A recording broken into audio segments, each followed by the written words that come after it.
वामनजी मेश्राम साहेब, राष्ट्रीय अध्यक्ष भारत मुक्ती मोर्चा व बहुजन क्रांती मोर्चा यांचंही आगमन या ठिकाणी झालेलं आहे।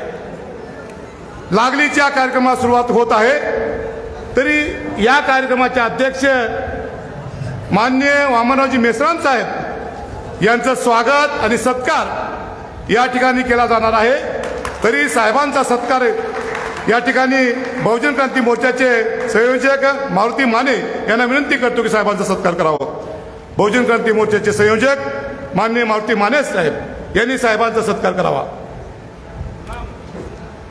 साथियो, हे राष्ट्रव्यापी समस्या आहे। राष्ट्रव्यापी समस्या राष्ट्रव्यापी आंदोलनाच्या जन आंदोलनाच्या माध्यमातून सोडवण्यासाठी पूर्ण भारतामध्ये या परिवर्तन यात्रेचं आगमन होत आहे। या लातूर नगरीमध्ये त्याचा भाग म्हणून साहेबांचं या ठिकाणी स्वागत आणि सत्कार झालेला आहे। विजय असो। या ठिकाणी या कार्यक्रमाचे उद्घाटक आमचे मित्र माननीय दत्ताभाऊ करंजीकर, बीएमपी जिल्हाध्यक्ष यांचं स्वागत डॉक्टर मधुकर कांबळे सर, भारत मुक्ती मोर्चा जिल्हा लातूर यांच्या हस्ते होत आहे। त्यांना विनंती करतो की उद्घाटक दत्ताभाऊ करंजीकर यांचं स्वागत करण्यात यावं। डॉक्टर मधुकर कांबळे सर,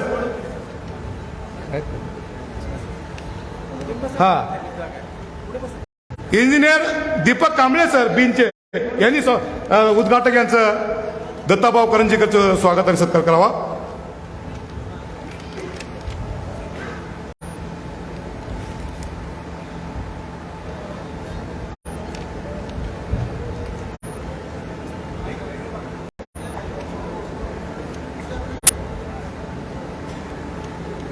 यानंतर या कार्यक्रमाचे स्वागताध्यक्ष मारुती माने, जिल्हा संयोजक बहुजन क्रांती मोर्चा यांचं स्वागत आणि सत्कार कांबळे चंद्रकांत सर, RMBKS कार्याध्यक्ष हे करतील। त्यांना विनंती आहे त्यांनी सत्कार करावा। कांबळे चंद्रकांत रावजी, RMBKS कार्याध्यक्ष लातूर। या हळूया।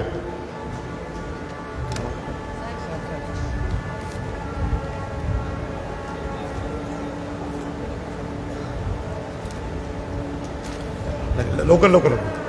यानंतर या कार्यक्रमाचे प्रमुख वक्ते ॲडव्होकेट उदयजी गवारे साहेब यांचा सत्कार आणि स्वागत बंडूसिंग ठाकूर, BMP सचिव हे करतील। यानंतर लवकर लवकर लवकर यावं। माननीय ॲडव्होकेट मनोहरजी गोमारे साहेब यांचा सत्कार जे गायकवाड सर करतील। त्यांना विनंती करतो त्यांनी सत्कार करावा। जे गायकवाड सर, RMBKS जिल्हा अध्यक्ष लातूर।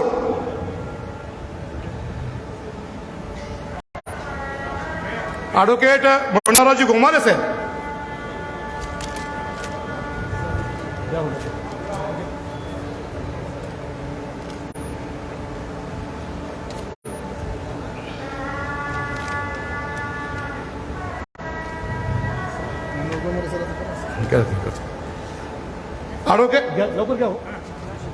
मनोहरजी गोमारे साहेब यांचा सत्कार RMBKचे जिल्हा अध्यक्ष लातूरचे जे गायकवाड सर करतील। त्यांना विनंती करतो सत्कार करावा। माननीय VB जाधव सर यांचा सत्कार RG कांबळे सर करतील। RG कांबळे सर, लवकर लवकर या, लवकर। हो यस। यानंतर ॲडव्होकेट मायाताई जगदाळे, जमदाडे राष्ट्रीय अध्यक्षा भारत मुक्ती मोर्चा महिला आघाडी यांचं स्वागत अनुराधा जाधवताई करतील। त्यांना विनंती करतील स्वागत करावं।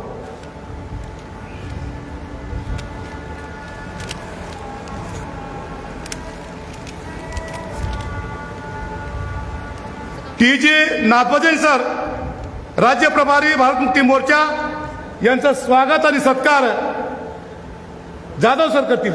जाधव सर, नाथभजन सर।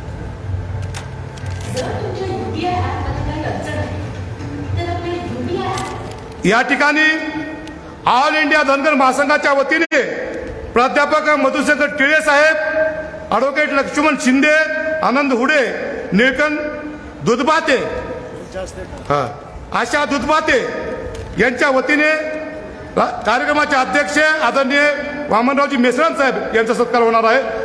तरी धनगर महासंघाच्या सर्व कार्यकर्त्यांना विनंती आहे, लागलीच या ठिकाणी सत्कार करावं लवकर. शाल, घोंगडी, काठी, पुष्पहाराने या ठिकाणी सत्कार केला जाणार आहे. या ऑल इंडिया धनगर महासंघाच्या वतीने प्राध्यापक मधुशंकर टिळे साहेब, ॲडव्होकेट लक्ष्मण शिंदे सर, आनंद हुडे, निळकंठ दुधबाते, आशा दुधबाते, लवकरात लवकर.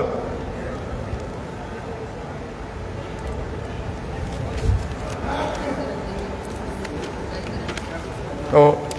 यानंतर माननीय व्ही जाधव सर, राष्ट्रीय उपाध्यक्ष बामशेप यांचा सत्कार रविकांत शिरसाट साहेब, सरचिटणीस आरएमबी केस यांच्या वतीने होत आहे. चला द्या.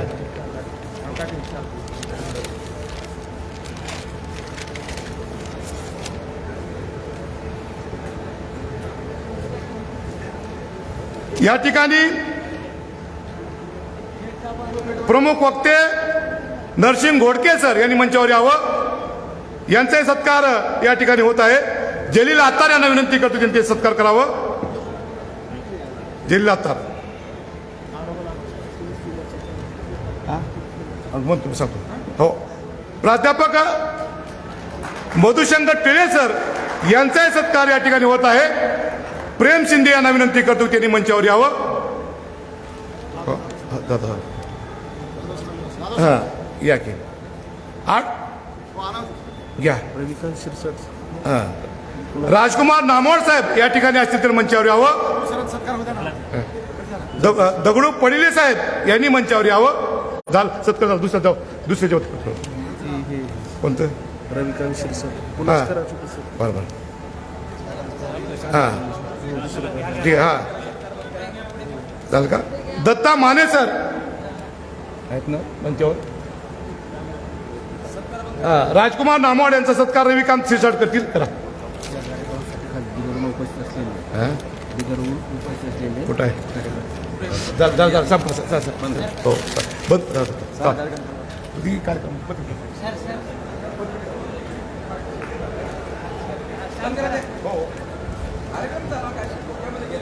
हां या ठिकाणी लागलीचा कार्यक्रमास सुरुवात होत आहे. सत्काराचा कार्यक्रम संपलेला आहे.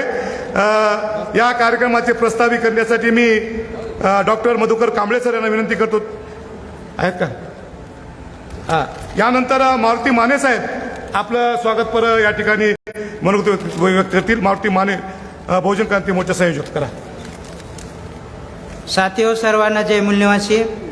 आजच्या या EVM भांडाफोड परिवर्तन यात्रा आपल्या या लातूर नगरीमध्ये आलेली आहे. या यात्रेचं स्वागत करण्यासाठी आम्ही आत्ताच यात्रेचं स्वागत केलेलं आहे.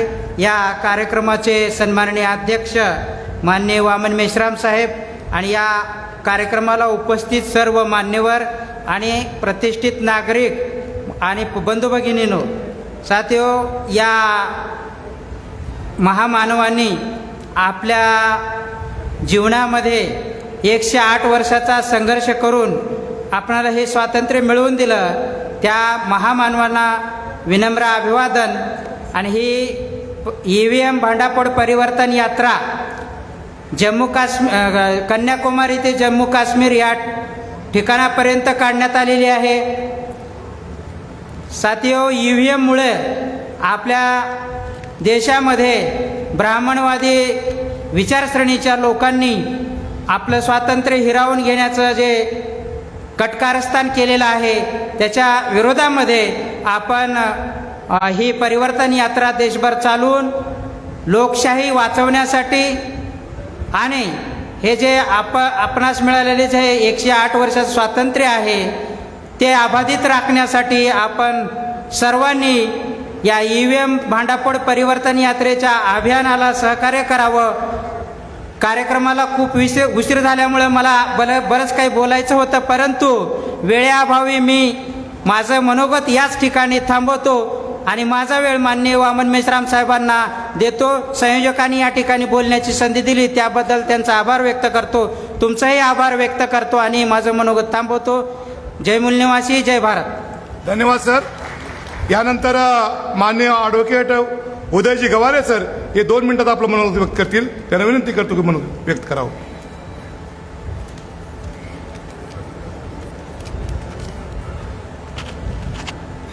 भारत मुक्ती मोर्चा बहुजन क्रांती मोर्चाच्या वतीनं आज या कार्यक्रमाचे प्रमुख मार्गदर्शक आदरणीय वामनजी मेश्राम साहेब, मंचावर उपस्थित असणारे लातूर जिल्ह्याचे ज्येष्ठ विधिज्ञ आणि मार्गदर्शक ॲडव्होकेट मनोहररावजी गोमारे साहेब, मंचावर उपस्थित मायाताई जमदाडे, जाधव सर, मधुशंकर टिळे सर, संभाजी सूळ, सनी बनसोडे, बंडूसिंग ठाकूर, मारुती माने, दत्ताजी करंजीकर, उपस्थित सर्व बंधू आणि भगिनींनो,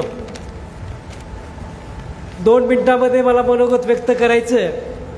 आपल्या सर्वांना मेश्राम साहेबांना ऐकायचं ही आपल्याला माहिती आहे.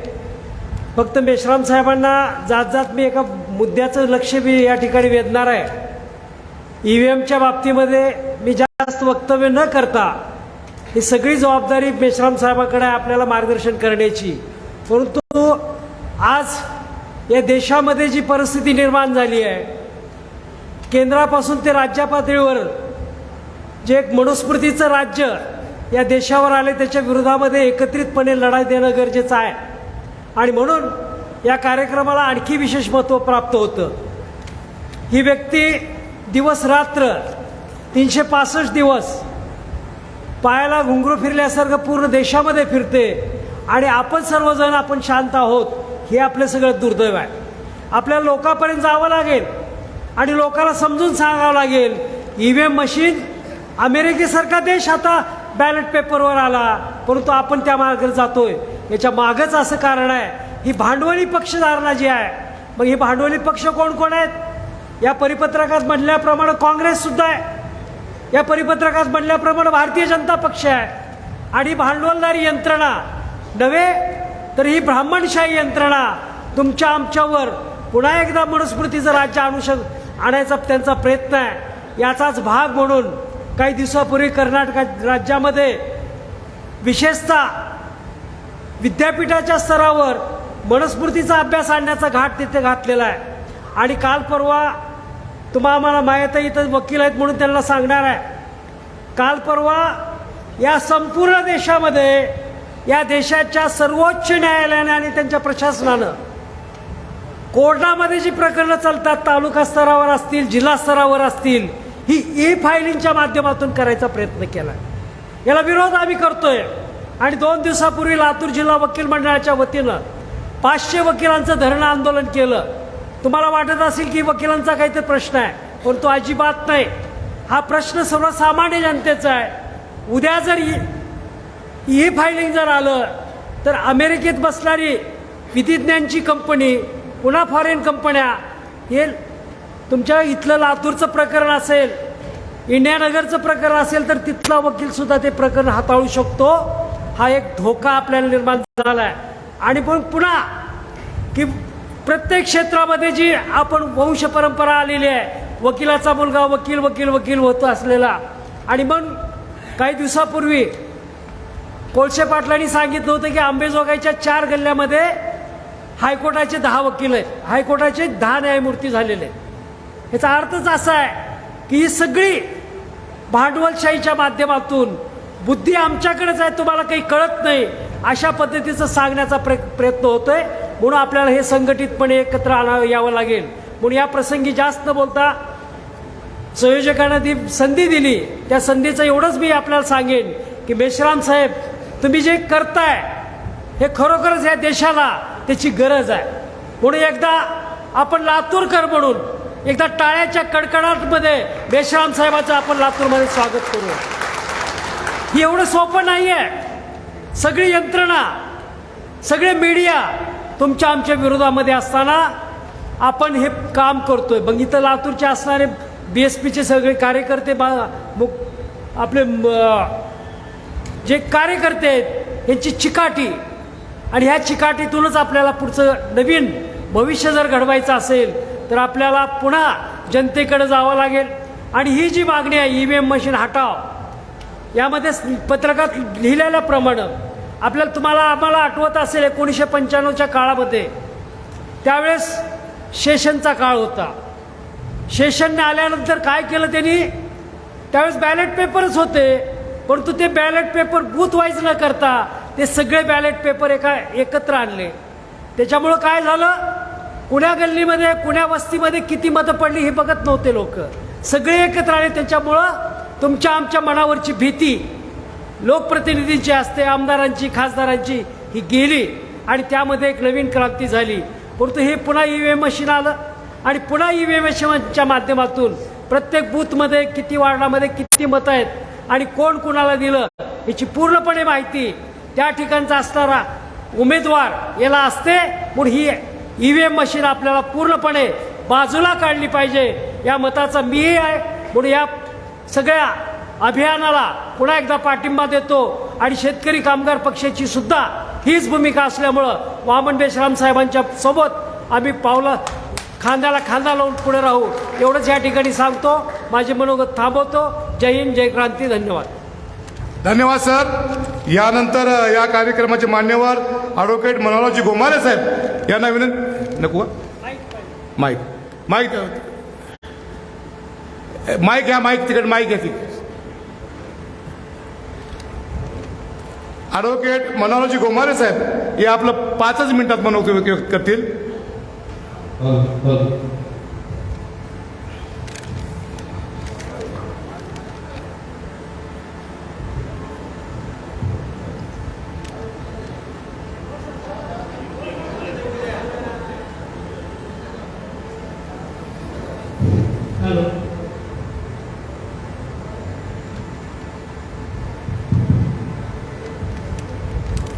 माझ्या वयाच्या त्रासामुळं मी उभं राहून बोलायला थोडंसं असमर्थ आहे. म्हणून आपल्या सर्वांच्या परवानगी या ठिकाणी मी माझं मनोगत व्यक्त करणार आहे. या कार्यक्रमाचे सन्माननीय अध्यक्ष भारत मुक्ती मोर्चाचे सन्माननीय अध्यक्ष आणि ज्यांच्या नेतृत्वाखाली संपूर्ण भारतभर परिवर्तन यात्रा चालू आहे, ते आदरणीय मान्य श्री वामनरावजी मेश्राम साहेब, व्यासपीठावरील सर्व मान्यवर आणि या कार्यक्रमाला उपस्थित असलेल्या सर्व बंधू भगिनी आणि मित्रांनो, अत्यंत महत्वाच्या प्रश्नावर मेश्राम साहेबांच्या नेतृत्वाखाली या देशामध्ये एका अर्थानं जनजागृती आंदोलन आणि परिवर्तन यात्रा सुरू आहे. या निमित्त आपल्या इथं या कार्यक्रम आयोजित करण्यात आलेला आहे. या यात्रेचा मुख्य उद्देश की भारतात खऱ्या लोकशाहीची निर्मिती झाली पाहिजे. आपण जाणतो की भारत 75 वर्षापूर्वी म्हणजे 1947ला इंग्रजांच्या गुलामगिरीतून मुक्त झाला. त्यापूर्वी जवळपास 150 वर्ष आपला देश, आपल्या देशाची जनता इंग्रजांचे गुलाम म्हणून त्याला राहावं लागत होतं. अनेक पिढ्या गुलामगिरीत केल्या, निदान 5 पिढ्यांनंतर गुलामगिरीत जगण्याची पाळी येऊ नये म्हणून महात्मा गांधी आणि इतर नेत्यांच्या नेतृत्वाखाली या देशामध्ये स्वातंत्र्याचा लढा, स्वातंत्र्याचं आंदोलन सुरू झालं. अनेक आंदोलनात भाग घेतलेल्या अनेकांना आपल्या प्राणाची बाजी द्यावी लागली. अनेक जण तुरुंगात फिरकत पडले, अनेकांच्या संसाराची राखणवाणी झाली, अनेकांनी आपल्या जीवाची पर्वा केली नाही. अशा पद्धतीने त्या आंदोलनात सहभाग घेतला. त्यांना माहित होतं की आपल्या हातामध्ये आपल्याला मागत असलेलं स्वातंत्र्य मिळेल की नाही याची निश्चित खात्री नव्हती. पण त्यांचा उद्देश होता की मागे अनेक त्या गुलामगिरीमध्ये जगल्या, निदान या पुढच्या काळात त्यांना गुलामगिरीमध्ये जगण्याची पाळी येऊ नये म्हणून तो स्वातंत्र्याचा लढा आणि स्वातंत्र्य आंदोलन झालं. त्या लढ्याचा परिणाम म्हणून 1927 ला आपला देश स्वतंत्र झाला. तो लढा करणाऱ्याचं स्वप्न होतं की हा देश स्वतंत्र झाल्यानंतर या देशामध्ये लोकशाही पद्धतीची राजवट चालवली पाहिजे आणि लोकशाही राज्य पद्धतीमध्ये या देशातल्या प्रत्येक नागरिकाला सन्मानाने जगता आलं पाहिजे. प्रत्येक नागरिकाला अन्न, वस्त्र, निवारा, हाताला काम, आरोग्यविषयक सोयी या प्राथमिक गरजा त्याच्या पूर्ण झाल्या पाहिजे. अशा पद्धतीची लोकशाही भारतात राबवली पाहिजे. ते त्यांचं स्वप्न, ते स्वप्न खरं आहे का, आज पूर्ण झालं आहे का हे जर आपण पडताळून पाहिलं तर त्यांचं स्वप्न अजून अपूर्ण आहे, पूर्ण झालेलं नाही. लोकशाही राज्य पद्धतीचा थोडक्यात अर्थ असा आहे की जे राज्य लोकांचं आहे, जे राज्य लोकांकरिता आहे आणि जे राज्य लोकांकडून चालवलं जात आहे. इंग्रजीमध्ये government of the people, government for the people, government by the people अशी व्याख्या डेमोक्रेसीची लोकशाहीची आहे. त्या व्याख्याप्रमाणे सध्याची लोकशाही आपल्या देशात चालू नाहीये.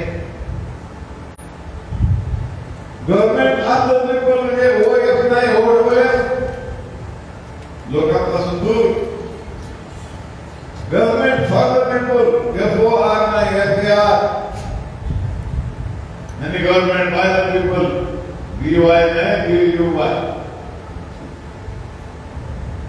अशी परिस्थिती या देशातल्या लोकशाहीची झालेली आहे. लोकशाहीमध्ये लोकांच्या मतांना निवडून गेलेले लोकप्रतिनिधी राज्यकारभार करतात, देशाचा, प्रांताचा, जिल्ह्यापर्यंत लोकांनी निवडून देण्याची पद्धत पुढे बॅलट पेपर होती, कागदाच्या मतपत्रिका. नंतर काही काळाने, काही वर्षापासून EVM इलेक्ट्रिक व्होटिंग मशीन द्वारे मतदान केलं जातं. या मशीन मध्ये अनेक घोटाळे आहेत. ही मशीन वापरण्याची पद्धत बंद झाली पाहिजे, आग्रहाने मागणी या आंदोलनात करण्यात येत आहे. मित्रांनो, ही लढाई देशासाठी आहे, सर्वच राजकीय पक्षांनी आणि जनतेने या मागणीसाठी पुढे आलं पाहिजे, आंदोलन केलं पाहिजे आणि EVM मशीन वापरण्याचं बंद झालं पाहिजे. तरच खऱ्या लोकशाहीची निर्मिती होऊ शकते. म्हणून या आंदोलनाला आपण सर्वांनी पाठिंबा दिला पाहिजे. परवा या देशाचे गृहमंत्री अमित शहा महाराष्ट्रात आले होते. त्यांनी काय स्टेटमेंट केलं? महाराष्ट्रात लोकसभेच्या एकूण 48 जागा आहेत. या 48 सर्व जागा आम्ही जिंकणार. हे विधान कशाच्या आधारे केलेलं आहे? EVM मशीनच्या आधारे केलेलं आहे. त्यांना मॅनेज करायचं. कुठलंही बटन दाबलं तर भाजपलाच मत पडावं अशी परिस्थिती निर्माण ते करू शकतात, काही प्रमाणात केलेली आहे. आणि म्हणून हे सगळं थांबलं पाहिजे. मतपत्रिकाद्वारे मतदान झालं पाहिजे तरच खरी लोकशाही अस्तित्वात येईल. सध्या लोकशाहीमध्ये निवडून येणारे प्रतिनिधी जात, पैसा, सत्ता आणि ईएमचा घोटाळा या आधारे लोकप्रतिनिधी निवडून येत असल्यामुळं त्यांची लोकांशी बांधिलकी नाही. लोकांचे प्रश्न सोडवायची जी खरी आत्मीयता असली पाहिजे ती नाही आहे. ते केवळ ढोंग करून नाटक करून वागतात. म्हणून स्वातंत्र्य बलिदान केलेल्या स्वातंत्र्य सैनिकांचं लोकशाही निर्मितीचं स्वप्न, खऱ्या लोकशाहीच्या निर्मितीचं स्वप्न अस्तित्वात यायचं असेल तर सर्व राजकीय पक्षांनी जनतेने यासाठी समोर आलं पाहिजे. या अत्यंत महत्वाच्या प्रश्नावर मेश्राम साहेबांच्या नेतृत्वाखाली हे जे आंदोलन चालू आहे, हा लढा परिवर्तन लढा हा अत्यंत महत्वाचा आहे.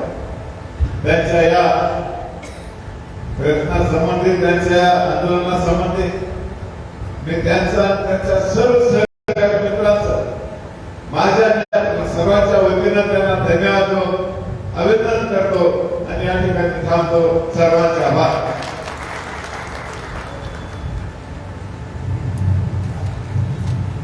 धन्यवाद सर. यानंतर जमदाडे मॅडम यांना विनंती करतो त्यांनी आपलं 2 मिनिटात म्हणून व्यक्त करावं. जय मूल निवासी साथियों,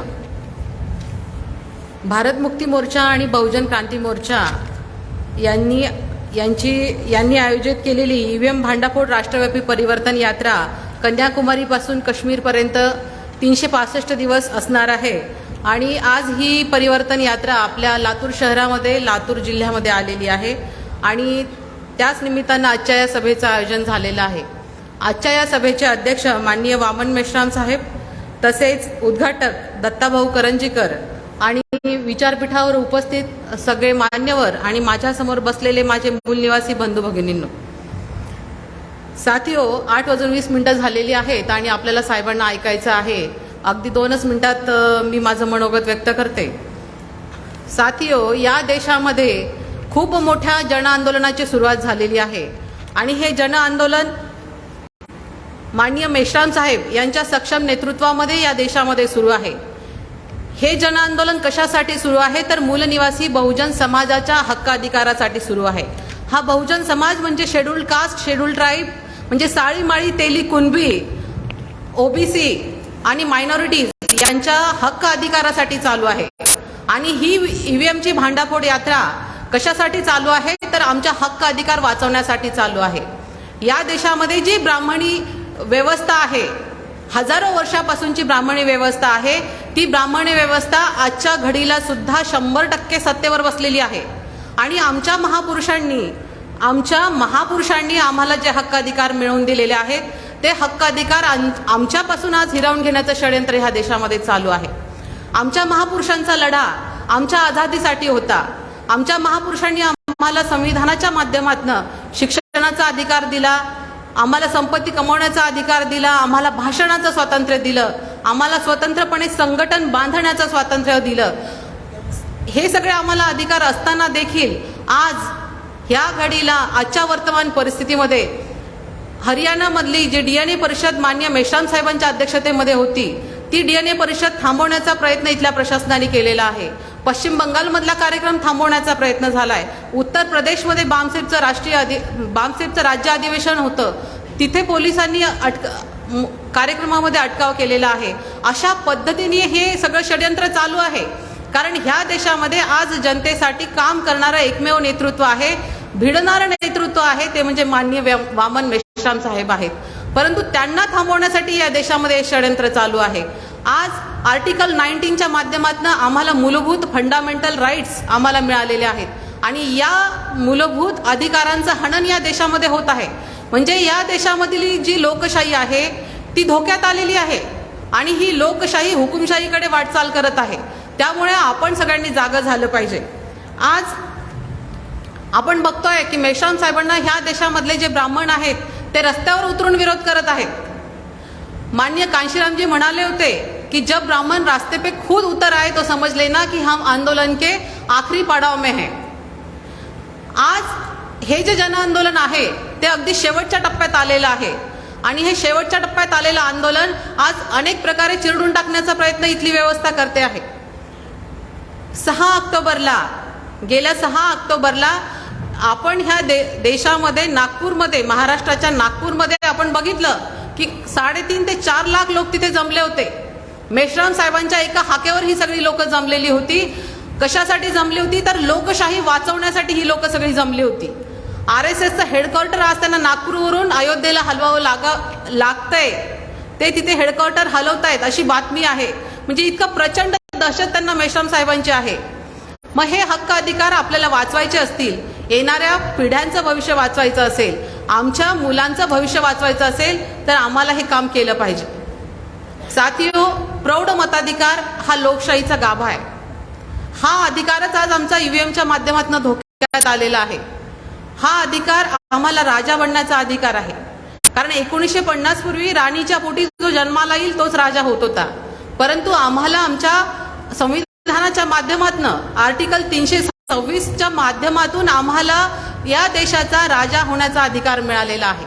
आणि हा अधिकार वाचवायचा असेल तर या EVMचा भांडाफोड करण्याची गरज आज या देशामध्ये निर्माण झालेली आहे. मग या EVMचा भांडाफोड करण्यासाठी ही परिवर्तन यात्रा आहे. ही परिवर्तन यात्रा खाजगीकरणाच्या विरोधामध्ये आहे. ही परिवर्तन यात्रा आमच्या मुलांचं शिक्षण वाचावं म्हणून आहे. ह्या गोष्टीचा, ह्या EVMच्या मध्ये होणारी जी गडबड आहे त्याचा प्रचार प्रसार आपण आपल्या गावामध्ये, आपल्या जिल्ह्यामध्ये जाऊन केला पाहिजे. ह्याचा जनमानसामध्ये जोपर्यंत प्रचार होणार नाही तोपर्यंत जागृती होणार नाही. आज माननीय वामन मेश्राम साहेब गेले 47 वर्ष, आज त्यांचं वय 66 आहे, गेले 47 वर्ष रात्रंदिवस समाजाला जागृत करण्याचं, त्यांचं प्रबोधन करण्याचं काम करत आहेत. आपल्याला त्यांच्या वयाचा मान ठेवून आणि आपल्या वयाचा विचार करून आपण हा विचार केला पाहिजे की आज आपण त्यांच्यापेक्षा तरुण असताना सुद्धा घरात बसलेलो आहोत. आम्हाला आमच्या हक्काधिकाराची जाणीव नाही. हे हक्काधिकार मिळवण्यासाठी आम्ही कसलेही कष्ट केलेले नाहीत, कसलेही श्रम केलेले नाहीत. आम्हाला हे सगळं आयतं मिळालेलं आहे. आमच्या महापुरुषांनी जे मिळवून दिलं किमान ते वाचवण्यासाठी तरी आपण प्रयत्न करूयात आणि हे प्रयत्न आपण कराल. मेश्राम साहेबांना या जन आंदोलनामध्ये साथ सहयोग द्याल एवढीच मी आपल्याकडनं आशा आणि अपेक्षा बाळगते. धन्यवाद. जय मूल्यवास.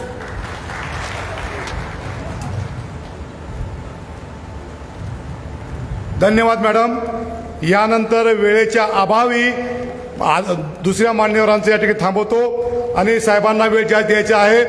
तत्पूर्वी लातूर जिल्ह्याच्या वतीनं वेगवेगळ्या ऑफशूट विंगच्या माध्यमातून या ठिकाणी जन आंदोलन निधी आम्ही साहेबांना देणार आहोत. 1 लाख रुपये जन आंदोलन निधी या ठिकाणी साहेबांना आम्ही सुपूर्द करत आहोत. बामशेप तथा सर्व ऑफशूट विंगच्या वतीने 1 लाख रुपये साहेबांना जन आंदोलन निधी म्हणून या ठिकाणी आम्ही देत आहोत. सर्व कार्यकर्त्यांना विनंती आहे की त्यांनी मंचावर यावं. धनगर महासंघ यांच्याही कार्यकर्त्यांनी मंचावर यावं.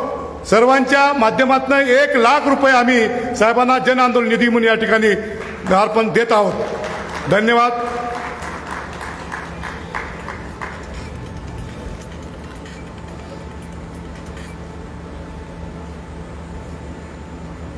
यानंतर आजच्या कार्यक्रमाचे अध्यक्ष आदरणीय वामनरावजी मेश्राम साहेब यांना विनंती करतो त्यांनी या अध्यक्ष समारोपाला सुरुवात करावी.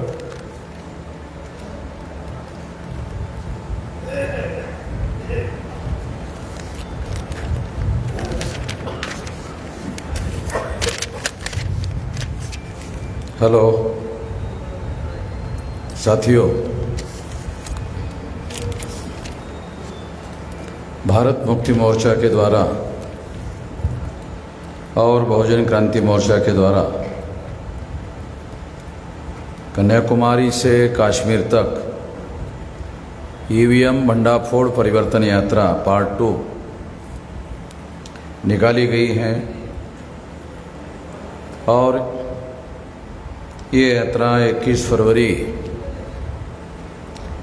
2023 से निकलकर 21 फरवरी 2024 तक 365 दिन तक ये लगातार चलेगी.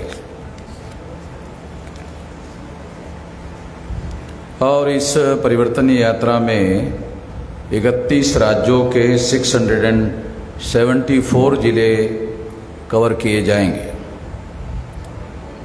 उसके साथ साथ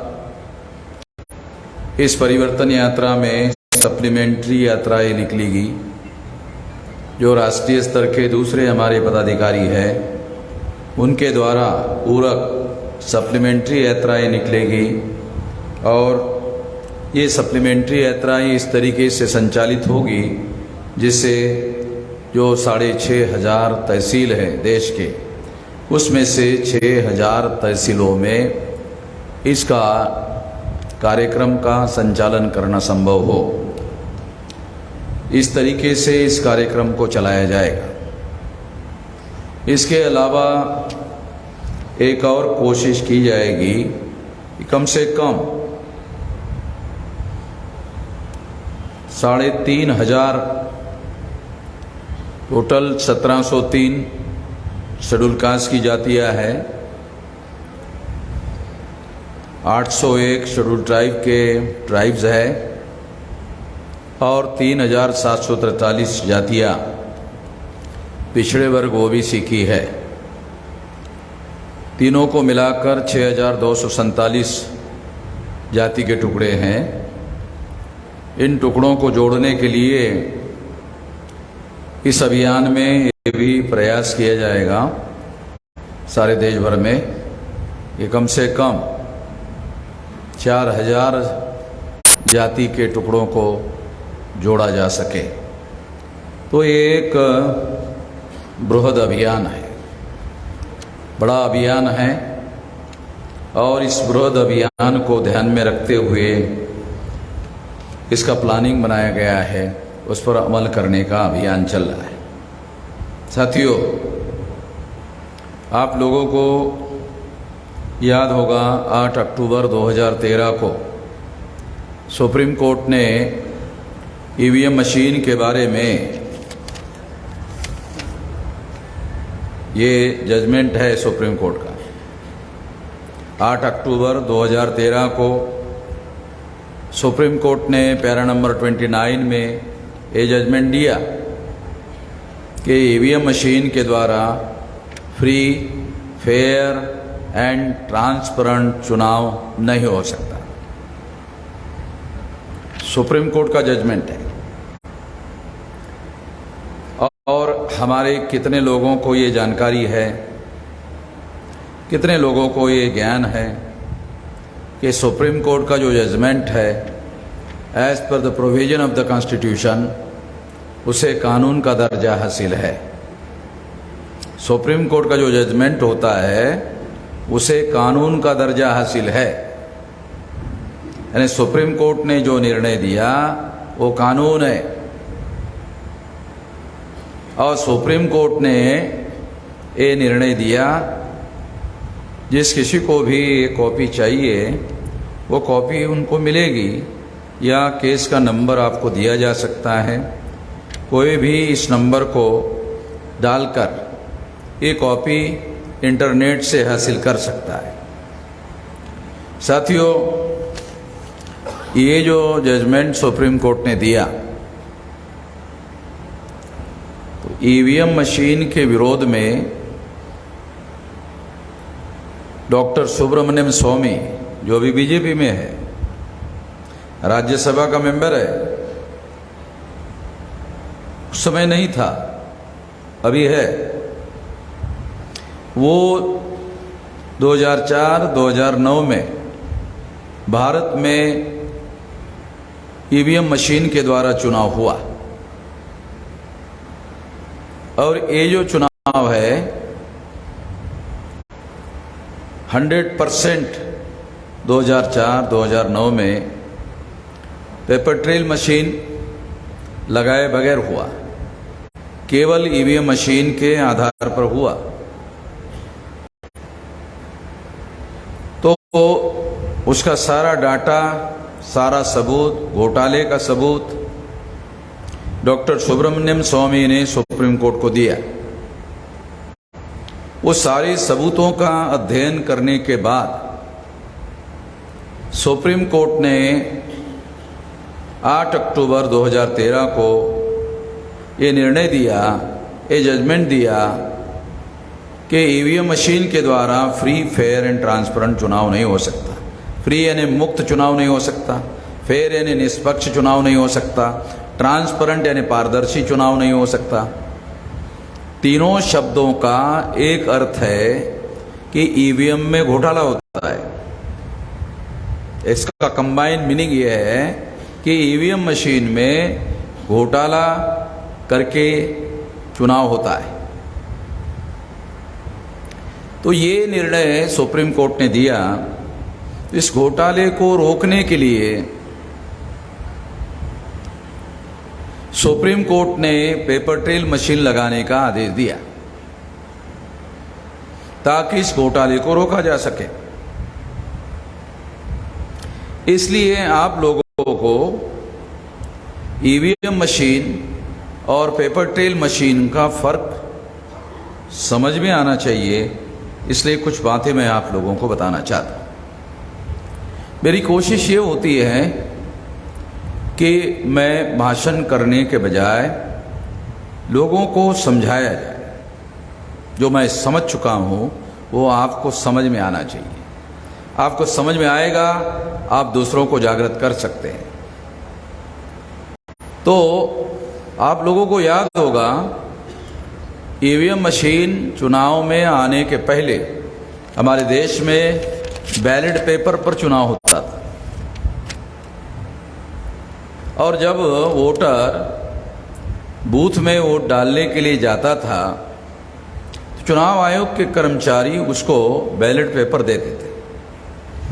इस तरह से एक बैलेट पेपर देते थे।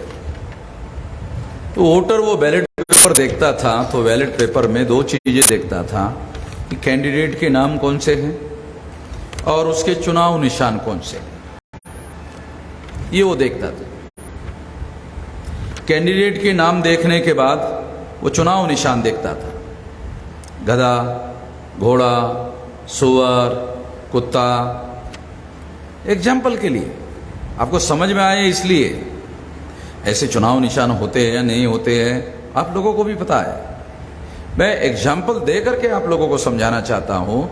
थोड़ा आप लोगों का, क्योंकि ये टेक्निकल सब्जेक्ट है, थोड़ा मनोरंजन भी थोड़ा होना चाहिए आप लोगों का, नहीं तो टेंशन हो जाएगा आपको। थोड़ा खबरदारी लेना पड़ता है बोलने वाले को कि थोड़ा मनोरंजन भी हो जाए, ताकि आपके दिमाग में जो बड़ी कठिन बात है, जो टेक्निकल बात है, वो सही तरीके से आसानी से घुस जाए।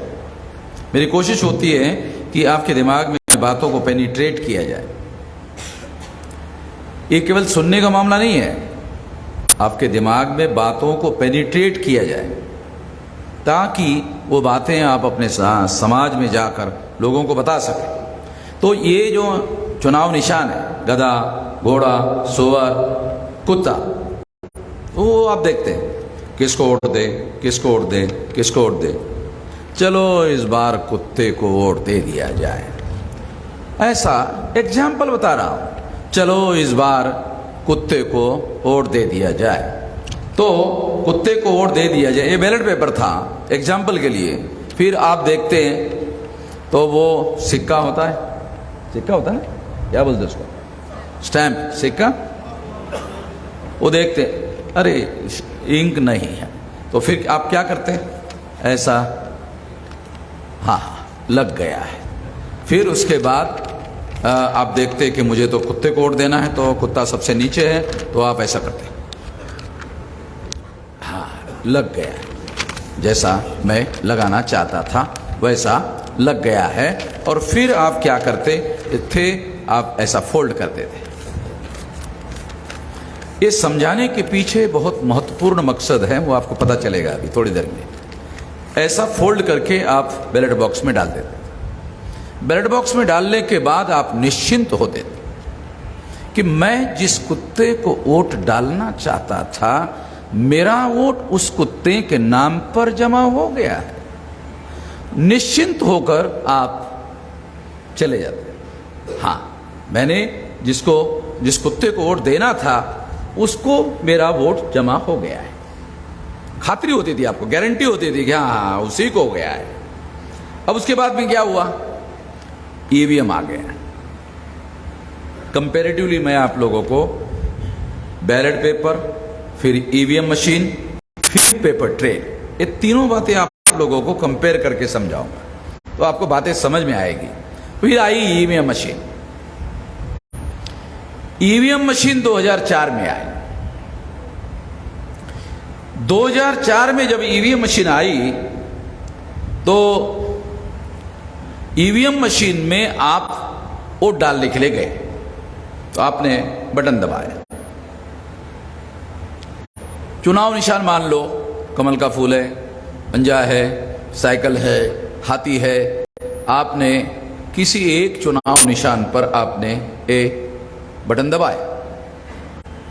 बटन दबाने के बाद आपने जिस किसी पर भी बटन दबाया आपको आंखों से दिखाई नहीं दिया कि आपने अगर पंजे पर दबाया तो पंजे पर ही स्टैंप लग गया है, आपके आंखों को दिखाई नहीं दिया।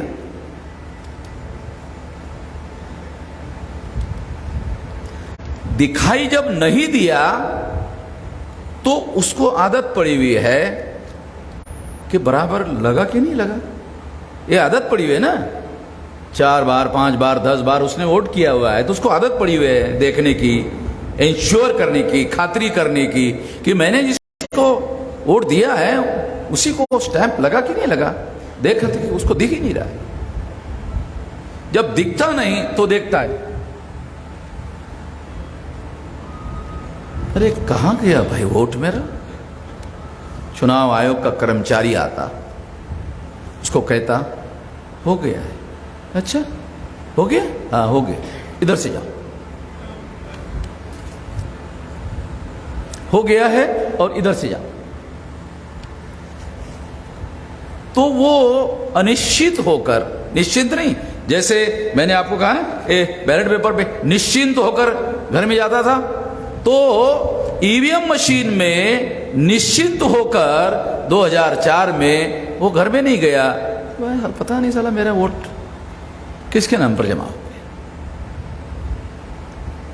2004 में ऐसा हुआ, 2009 में ऐसा हुआ। 2004 में अटल बिहारी वाजपेयी के नेतृत्व में चुनाव लड़ा गया। 99 में अटल बिहारी वाजपेयी प्रधानमंत्री थे। 84 में जब ईवीएम मशीन का प्रस्ताव पार्लियामेंट में अभिषेक मनु सिंघवी जो कांग्रेस के मेंबर पार्लियामेंट थे राजस्थान से, उन्होंने प्रस्ताव रखा कांग्रेस के तरफ से, तो अपोजिशन पार्टी के लीडर के तौर पर अटल बिहारी वाजपेयी ने समर्थन दिया, क्योंकि कांग्रेस ने संसद में यह कहा था कि बैलेट पेपर में बूथ कैप्चरिंग होता है, इस बूथ कैप्चरिंग को रोकने के लिए हम लोग ईवीएम मशीन लाए हैं। तो अटल बिहारी को लगा है तो अच्छा प्रपोजल है, उसने समर्थन दिया। 99 में अटल बिहारी वाजपेयी प्रधानमंत्री थे और 2004 के चुनाव में उसके नेतृत्व में चुनाव लड़ा जा रहा था बीजेपी का। मगर अटल बिहारी वाजपेयी को पता नहीं था कि ईवीएम मशीन में घोटाला करके चुनाव जीता जा सकता है। मशीन कांग्रेस ने लाई थी, कांग्रेस को मालूम था घोटाला किया जा सकता है। तो 2004 का चुनाव कांग्रेस ने जीता।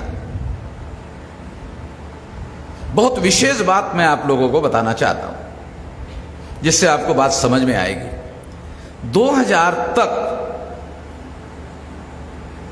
84 से लेकर 2000 तक देश में सेंट्रल में किसी भी सरकार को बहुमत नहीं मिलता था और सरकार जो है अस्थिर सरकार होती थी, अनस्टेबल सरकार होती थी। चुनाव आयोग ने, मुझे याद है, तारीख फिक्स करने के लिए मीटिंग बुलाई। काशीराम जी बहुजन समाज पार्टी के नेशनल प्रेसिडेंट थे, स्वाभाविक है उनको भी बुलाया गया। तो उनको भी कहा गया कि कौन से तारीख में चुनाव होना चाहिए, आप जरा बताइए। तो काशीराम जी ने चुनाव आयोग को सलाह दिया 2000 के पहले की बात है, सलाह दिया एक बार 2 तारीखें फिक्स कर दो। चुनाव आयोग को समझ में नहीं आया कि काशीराम जी क्या कहना चाहते हैं। तो चुनाव आयोग ने काशीराम जी को पूछा कि आपको हमने 1 तारीख पूछा, आप 2 तारीख फिक्स करने की बात क्यों कर रहे हैं? कहा कि जो सरकार आएगी वो 1 साल चलेगी, फिर 1 साल के बाद दोबारा चुनाव होगा, तो इसलिए मैं चाहता हूं कि चुनाव आयोग को दोबारा मीटिंग ना बुलाना पड़े, एक साथ 2 तारीख फिक्स कर दो। यानी उनके कहने का मतलब यह था कि जो गवर्नमेंट है वो अनस्टेबल है, अस्थिर सरकार है। इतनी 2000 तक अस्थिर सरकार होती थी और कोई सरकार 5 साल चलती नहीं थी। तो इस वजह से, और पूर्ण बहुमत वाली भी नहीं होती थी और अस्थिर भी होती थी। 2000 जैसे ही लोकसभा का ईवीएम मशीन पर चुनाव हुआ, पूर्ण बहुमत वाली सरकार आई। हैरान करने वाली बात थी, जागृति रिवर्स गियर में नहीं चलती है, जागृति फॉरवर्ड गियर में चलती है, आगे बढ़ती है। तो यहां अगर फॉरवर्ड गियर में जागृति बढ़ती है तो ये अस्थिरता ज्यादा बढ़नी चाहिए, मगर खत्म हो गई, रिवर्स गियर में आ गई। ये रिवर्स गियर में लाकर बहुमत लाने का काम ईवीएम मशीन ने किया। आप लोगों को पता है कि नहीं है मालूम नहीं, मगर स्टेबल गवर्नमेंट इस शासक वर्ग का स्लोगन था। स्टेबल गवर्नमेंट शासक वर्ग का स्लोगन था। और काशीराम जी कहा करते थे, मजबूत सरकार से मजबूर सरकार बढ़िया होती है। आप लोगों ने पढ़ा होगा, बहुत सारे लोगों को बहुत सारी राजनीतिक बातें या डेमोक्रेटिक सिस्टम की बातें समझ में नहीं आती है, मगर यह उनका बयान था कि मजबूत सरकार से बेहतर सरकार मजबूर सरकार होती है। जो सरकार मजबूर होती है वो लोगों के हित में काम करती है, और जो सरकार मजबूत होती है वो क्या सोचते हैं, सरकार तो 5 साल चलनी है, लोगों के लिए काम करो तो भी चलनी है, लोगों के लिए काम ना करो तो भी चलनी है, तो लोगों के लिए करने की जरूरत क्या है। इसलिए काशीराम जी ये कहा करते थे कि मजबूत सरकार से मजबूर सरकार अच्छी होती है। ये सारी बातें 2000 के पहले की है। 2004 में ईवीएम प्लान बनाकर लाया गया। काशीराम जी ने यह नारा लगाया था, यानी ईवीएम मशीन क्यों लाया गया, ये काशीराम जी ने नारा लगाया था, वोट हमारा राज तुम्हारा, नहीं चलेगा नहीं चलेगा नहीं चलेगा। कांग्रेस के लोगों ने सोचा कि इतना सिंपल नारा है कि अनपढ़ से अनपढ़ आदमी को भी समझ में आता है और दिमाग को बहुत ज्यादा जोर देने की जरूरत नहीं है, इससे बदलाव होने का बहुत बड़ा खतरा पैदा हो गया। इसलिए इस बदलाव को रोकना होगा, रोकने के लिए ईवीएम मशीन को लाया गया और 2004 में इसको सारे देश भर में लागू कर दिया गया। और 2004 में ईवीएम मशीन लाया गया, जिस ईवीएम मशीन में बटन दबाने के बाद आंखों से दिखाई नहीं देता था वोट, जो बटन आपने दबाया उसी के नाम पर जमा हुआ या नहीं हुआ। जब 2004-2009 में ऐसा हुआ तो 8 अक्टूबर 2013 को सुप्रीम कोर्ट ने निर्णय दिया और निर्णय देने के बाद कहा कि ईवीएम मशीन के द्वारा फ्री फेयर एंड ट्रांसपेरेंट चुनाव नहीं हो सकता और फ्री फेयर एंड ट्रांसपेरेंट चुनाव कराने के लिए पेपर ट्रेल मशीन लगाना होगा। अब और पेपर ट्रेल मशीन आ गई। तो ये पेपर ट्रेल मशीन क्या है? पहले आप वोट डालते थे, आपका वोट इलेक्ट्रॉनिक रिकॉर्ड में जमा होता था, ईवीएम मशीन में जमा होता था और इलेक्ट्रॉनिक रिकॉर्ड होता था। आपके वोट का रिकॉर्ड इलेक्ट्रॉनिक रिकॉर्ड होता था। और इलेक्ट्रॉनिक रिकॉर्ड आंखों से दिखाई नहीं देता। इलेक्ट्रॉनिक रिकॉर्ड की विशेष बात। दूसरी बात इलेक्ट्रॉनिक रिकॉर्ड की, सारे दुनिया के एक्सपर्ट मानते हैं कि इलेक्ट्रॉनिक रिकॉर्ड ट्रांसफरेबल होता है। सारे दुनिया के एक्सपर्ट मानते हैं कि इलेक्ट्रॉनिक रिकॉर्ड ट्रांसफरेबल होता है। ये इलेक्ट्रॉनिक इंस्ट्रूमेंट है मोबाइल। इस पर आपने एक मैसेज टाइप किया और मैसेज टाइप करके कामले को भेज दिया, कामले के पास ट्रांसफर होके चला गया। होता है ना? एक कामले दूसरे कामले को भेज देता है, एक ब्राह्मण दूसरे ब्राह्मण को भेज देता है, जाता है। इतना तो आप लोगों को मालूम ही। क्यों मालूम है? कि आप भी ऐसा करते हैं। इसका मतलब है कि जो इलेक्ट्रॉनिक इंस्ट्रूमेंट है उसका इलेक्ट्रॉनिक रिकॉर्ड ट्रांसफरेबल होता है। बहुत सारे लोगों को हमारे पता है नहीं। और ये इलेक्ट्रॉनिक रिकॉर्ड जो आंखों से दिखाई नहीं देता, ये ट्रांसफरेबल होता है। ये ट्रांसफरेबल होता है, इससे सारी गड़बड़ी होती है। अब पेपर टेल मशीन आ गया। पेपर टेल मशीन से क्या हुआ? आपने बटन दबाया, बटन दबाने के बाद आपको आंखों से दिखाई नहीं देता था, दिखने लग गया। 2004 में दिखाई नहीं देता था, 2009 में दिखाई नहीं देता था, 2014 में दिखाई दिया। 2014 में दिखाई दिया, मगर कितनी जगह दिखाई दिया? सुप्रीम कोर्ट ने 8 अक्टूबर 2013 को जजमेंट दिया। कितनी जगह चुनाव आयोग ने लगाया पेपर टेल मशीन? 0.33%। यह भी सुनकर आप लोगों को हैरानी होगी कि सुप्रीम कोर्ट ने ऑर्डर दिया और चुनाव आयोग ने 0.33% लगाया। इसका दूसरा मीनिंग होता है कि लगभग नहीं लगाया। 0.33 का मतलब है लगभग नहीं लगाया। दूसरी बात, कहां लगाया? नागालैंड, मिजोरम। इससे क्या हुआ कि 8 अक्टूबर 2013 को सुप्रीम कोर्ट ने कोई जजमेंट दिया कि ईवीएम मशीन में घोटाला होता है, भारत के मतदाताओं को पता ही नहीं चला। अगर हर ईवीएम मशीन को पेपर टेल मशीन लगती तो सारे देश भर में ईवीएम मशीन चलाने वाले चुनाव आयोग को पेपर टेल के बारे में देश भर में मतदाताओं को बताना पड़ता। जब चुनाव आयोग बताता तो लोग पूछते कि जब ईवीएम मशीन था तो पेपर टेल क्यों लगाया? तो बताना पड़ता कि ईवीएम में गड़बड़ी होती है, ऐसा सुप्रीम कोर्ट ने कहा। इस वजह से गड़बड़ी को रोकने के लिए पेपर टेल लगाया। खतरा था गड़बड़ी होती है, लोगों को बताया कैसे जाए। दूसरी बात, चुनाव आयोग ने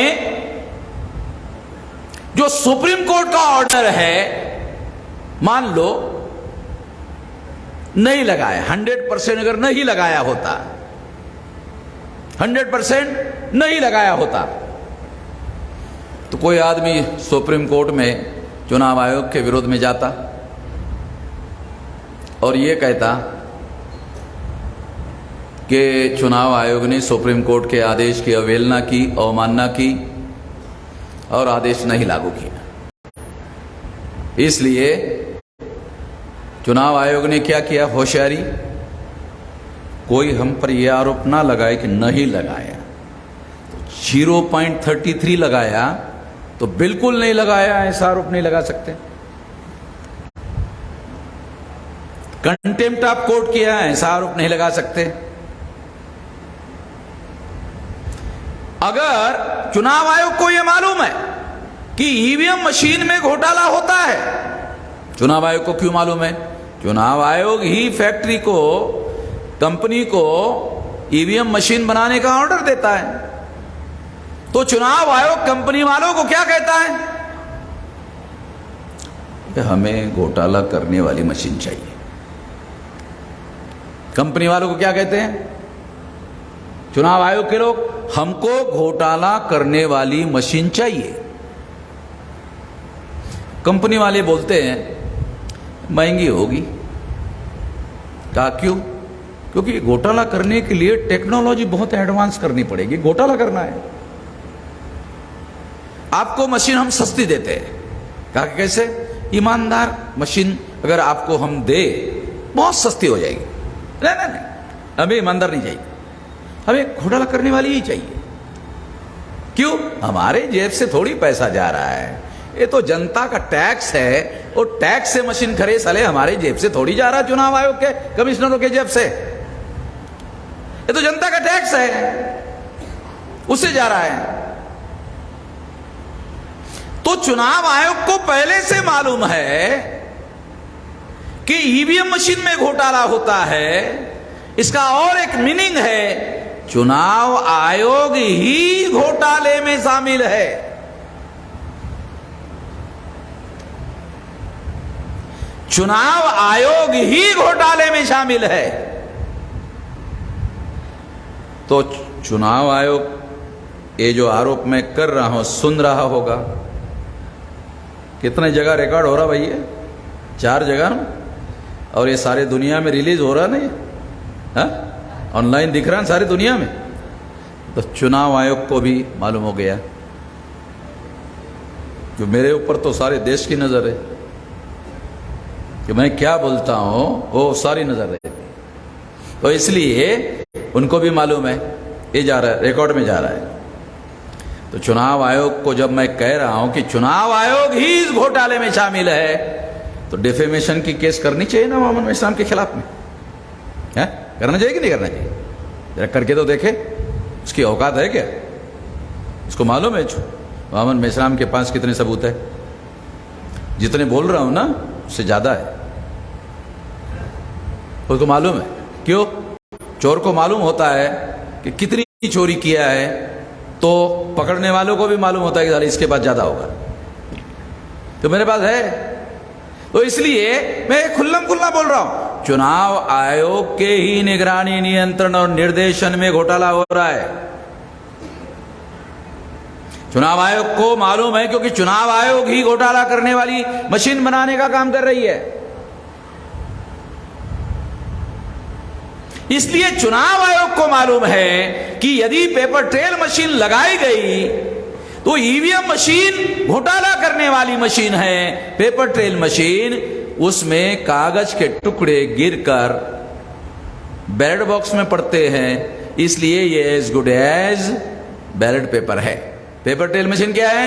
as good as ballot paper. वो कैसे? क्योंकि अब वोट का रिकॉर्ड 2 जगह रिकॉर्ड होता है। ईवीएम मशीन में इलेक्ट्रॉनिक रिकॉर्ड होता है, पेपर ट्रेल मशीन में जैसे आप बटन दबाते हो आंखों से दिखाई देता है, 7 सेकंड रुकता है, 7 सेकंड रुकने के बाद वो स्टैंप लगाया हुआ बैलेट पेपर कट कर बैलेट बॉक्स में गिर जाता है। वो पेपर ट्रेल मशीन है। वहां कागज का वोट इकट्ठा होता है।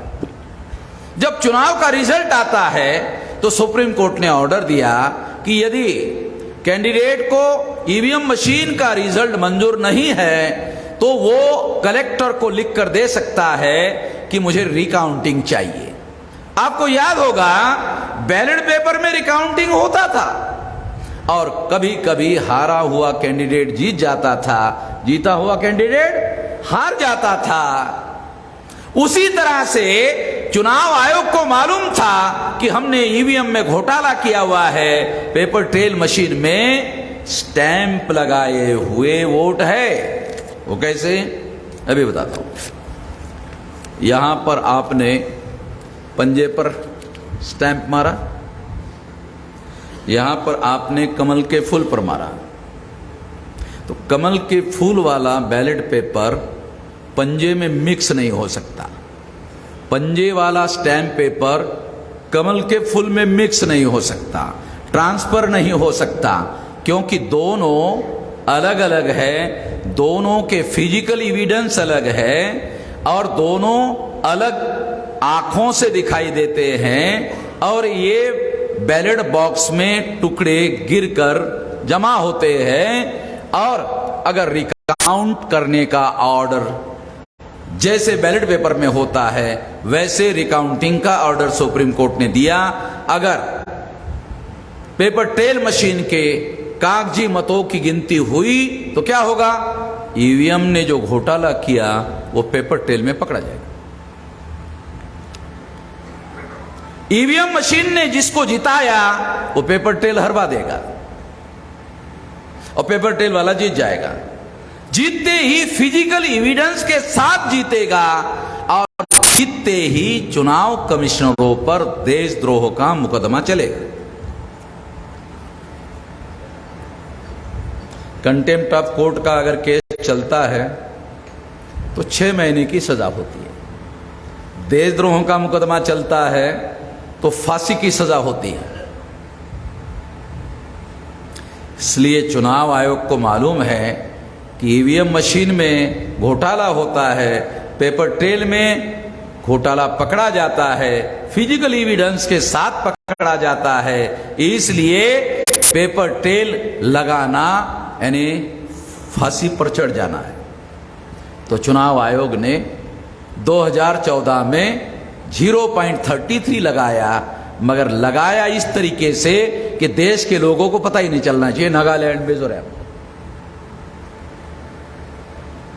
नॉर्थ ईस्ट है ना, आसाम, त्रिपुरा के आगे, तो देश के लोगों को पता ही नहीं चला।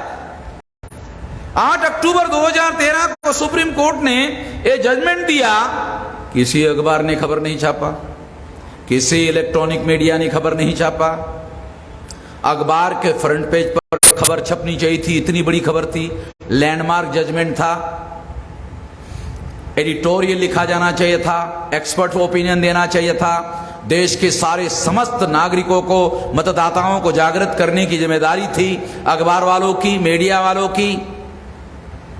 क्योंकि अखबार और मीडिया में जो चैनल और अखबार चलाए जाते हैं वो कोई साबुन का धंधा करने का लाइसेंस नहीं है। मान लो आपको साबुन का धंधा करना है, साबुन प्रोडक्ट करना है, तो आपको इंडस्ट्रियल लाइसेंस लेकर आप साबुन का धंधा, साबुन प्रोडक्ट कर सकते हो। मगर कोई अखबार या मीडिया आप चलाना चाहते हो, इंडस्ट्रियल लाइसेंस के तहत आपको परमिशन लेनी नहीं पड़ती है, क्योंकि उसमें वो चलाने की इजाजत नहीं है। संविधान के आर्टिकल 19 के तहत, जिसमें लिखा हुआ है freedom of speech and freedom of expression a fundamental right है। आर्टिकल 19 के तहत प्रेस एंड पब्लिकेशन एक्ट बनाया गया, अलग से कानून बनाया गया, उसके तहत अनुमति लेकर अखबार और मीडिया चलाना पड़ता है। तो उसमें जिम्मेदारी है कि ये कोई धंधा करने वाला मामला नहीं है मीडिया, ये देश की प्रजा को जगाने के लिए ये है। इसलिए लोकतंत्र का चौथा स्तंभ माना जाता है, विधायिका, कार्यपालिका, न्यायपालिका, मीडिया। ये 4 स्तंभ है लोकतंत्र के, ये चौथा स्तंभ है लोकतंत्र का। इस तरह से इसका संवैधानिक महत्व है और इसके अंतर्गत अखबार चलाए जाते हैं। तो उनकी जिम्मेदारी थी कि इतना बड़ा लैंडमार्क जजमेंट होने की वजह से जनता को, मतदाताओं को जगाने का काम करते। अरे जगाने के तो छोड़ो, एडिटोरियल लिखने की छोड़ो, अखबार वालों ने इस खबर को फ्रंट पेज पर तो छोड़ो, अखबारों के पिछवाड़े में भी नहीं छापा, सिंगल लाइन की खबर नहीं छापी। मीडिया देशद्रोह का काम कर रही है। मीडिया बहुत ताकतवर होता है और मीडिया को बहुत लोग डरते हैं, मालूम है आप लोगों को? मीडिया बहुत ताकतवर होता है और मीडिया से बहुत लोग डरते हैं। मैं क्या कह रहा हूं? ये मीडिया देशद्रोह का काम कर रहा है, सबूतों के साथ कह रहा हूं।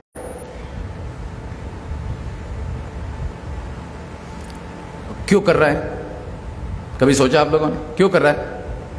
क्योंकि जितना भी प्रिंट मीडिया है और इलेक्ट्रॉनिक मीडिया है, लगभग उसका मालिक बनिया है।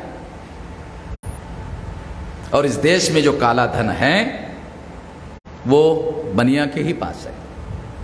दूसरी बात, पत्रकार 99.99% पत्रकार ब्राह्मण है। तो देश में जो मीडिया है वो बनिया ब्राह्मण प्रचार माध्यम है। इसका नाम हमने रखा बनिया ब्राह्मण प्रचार माध्यम। इसलिए वो जानते थे कि ईवीएम में घोटाला होता है और घोटाले की खबर अगर छापेंगे तो सारे देश भर में बवाल हो जाएगा। इसलिए उन्होंने कोई खबर नहीं छापी। ये उसकी असली वजह है। खबर नहीं छापने की वजह से लोगों को पता ही नहीं चला। लोगों को यह भी पता नहीं चला कि इसको रोकने के लिए सुप्रीम कोर्ट ने पेपर ट्रेल लगाने का आदेश दिया। जब खबर ही नहीं छापी तो लोगों को पता ही नहीं है कि ईवीएम में घोटाला होता है। घोटाला होता है सुप्रीम कोर्ट कह रहा है, खबर नहीं छापी इसलिए लोगों को पता ही नहीं है। जब लोगों को पता ही नहीं है ईवीएम में घोटाला होता है तो पेपर ट्रेल मशीन घोटाला पकड़ने के लिए लगाने का आदेश दिया नहीं दिया इसका कोई मीनिंग थोड़ी है। पता ही नहीं है। लगाया ये भी पता नहीं, नहीं लगाया ये भी पता नहीं, काय के लिए लगाना है ये भी पता नहीं। यानी इसका कोई मीनिंग नहीं है, तो खबर ही नहीं, लोगों को पता ही नहीं है। ये सारी बातें चुनाव आयोग भी जानता है और चुनाव आयोग ने ये जानते हुए ये घोटाला करवाया। चुनाव आयोग के सहमति के बगैर इतना ज्यादा पावर है, फ्री फेयर एंड ट्रांसपेरेंट चुनाव का अधिकार दिया है संविधान में, इतना पावर दिया है। किसी सरकार की हिम्मत नहीं कि वो उसमें हस्तक्षेप कर ले अगर चीफ इलेक्शन कमिश्नर निर्धारित कर दे। आपको एग्जाम्पल चाहिए, टीएन सेशन का याद करो। कोई सरकार टीएन सेशन के समय में कल्पना भी नहीं कर सकती थी कि उनको कोई टेलीफोन कर ले।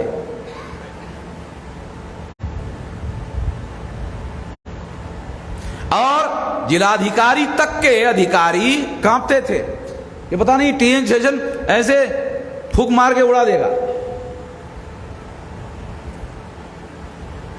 ये पेपर ट्रेल के दौरान आप लोगों ने देखा, टीएन सेशन ने देखा। इसका मतलब है चुनाव कमिश्नर को भारत के संविधान ने फ्री फेयर एंड ट्रांसपेरेंट चुनाव संपन्न कराने के लिए इतनी पावर दिए।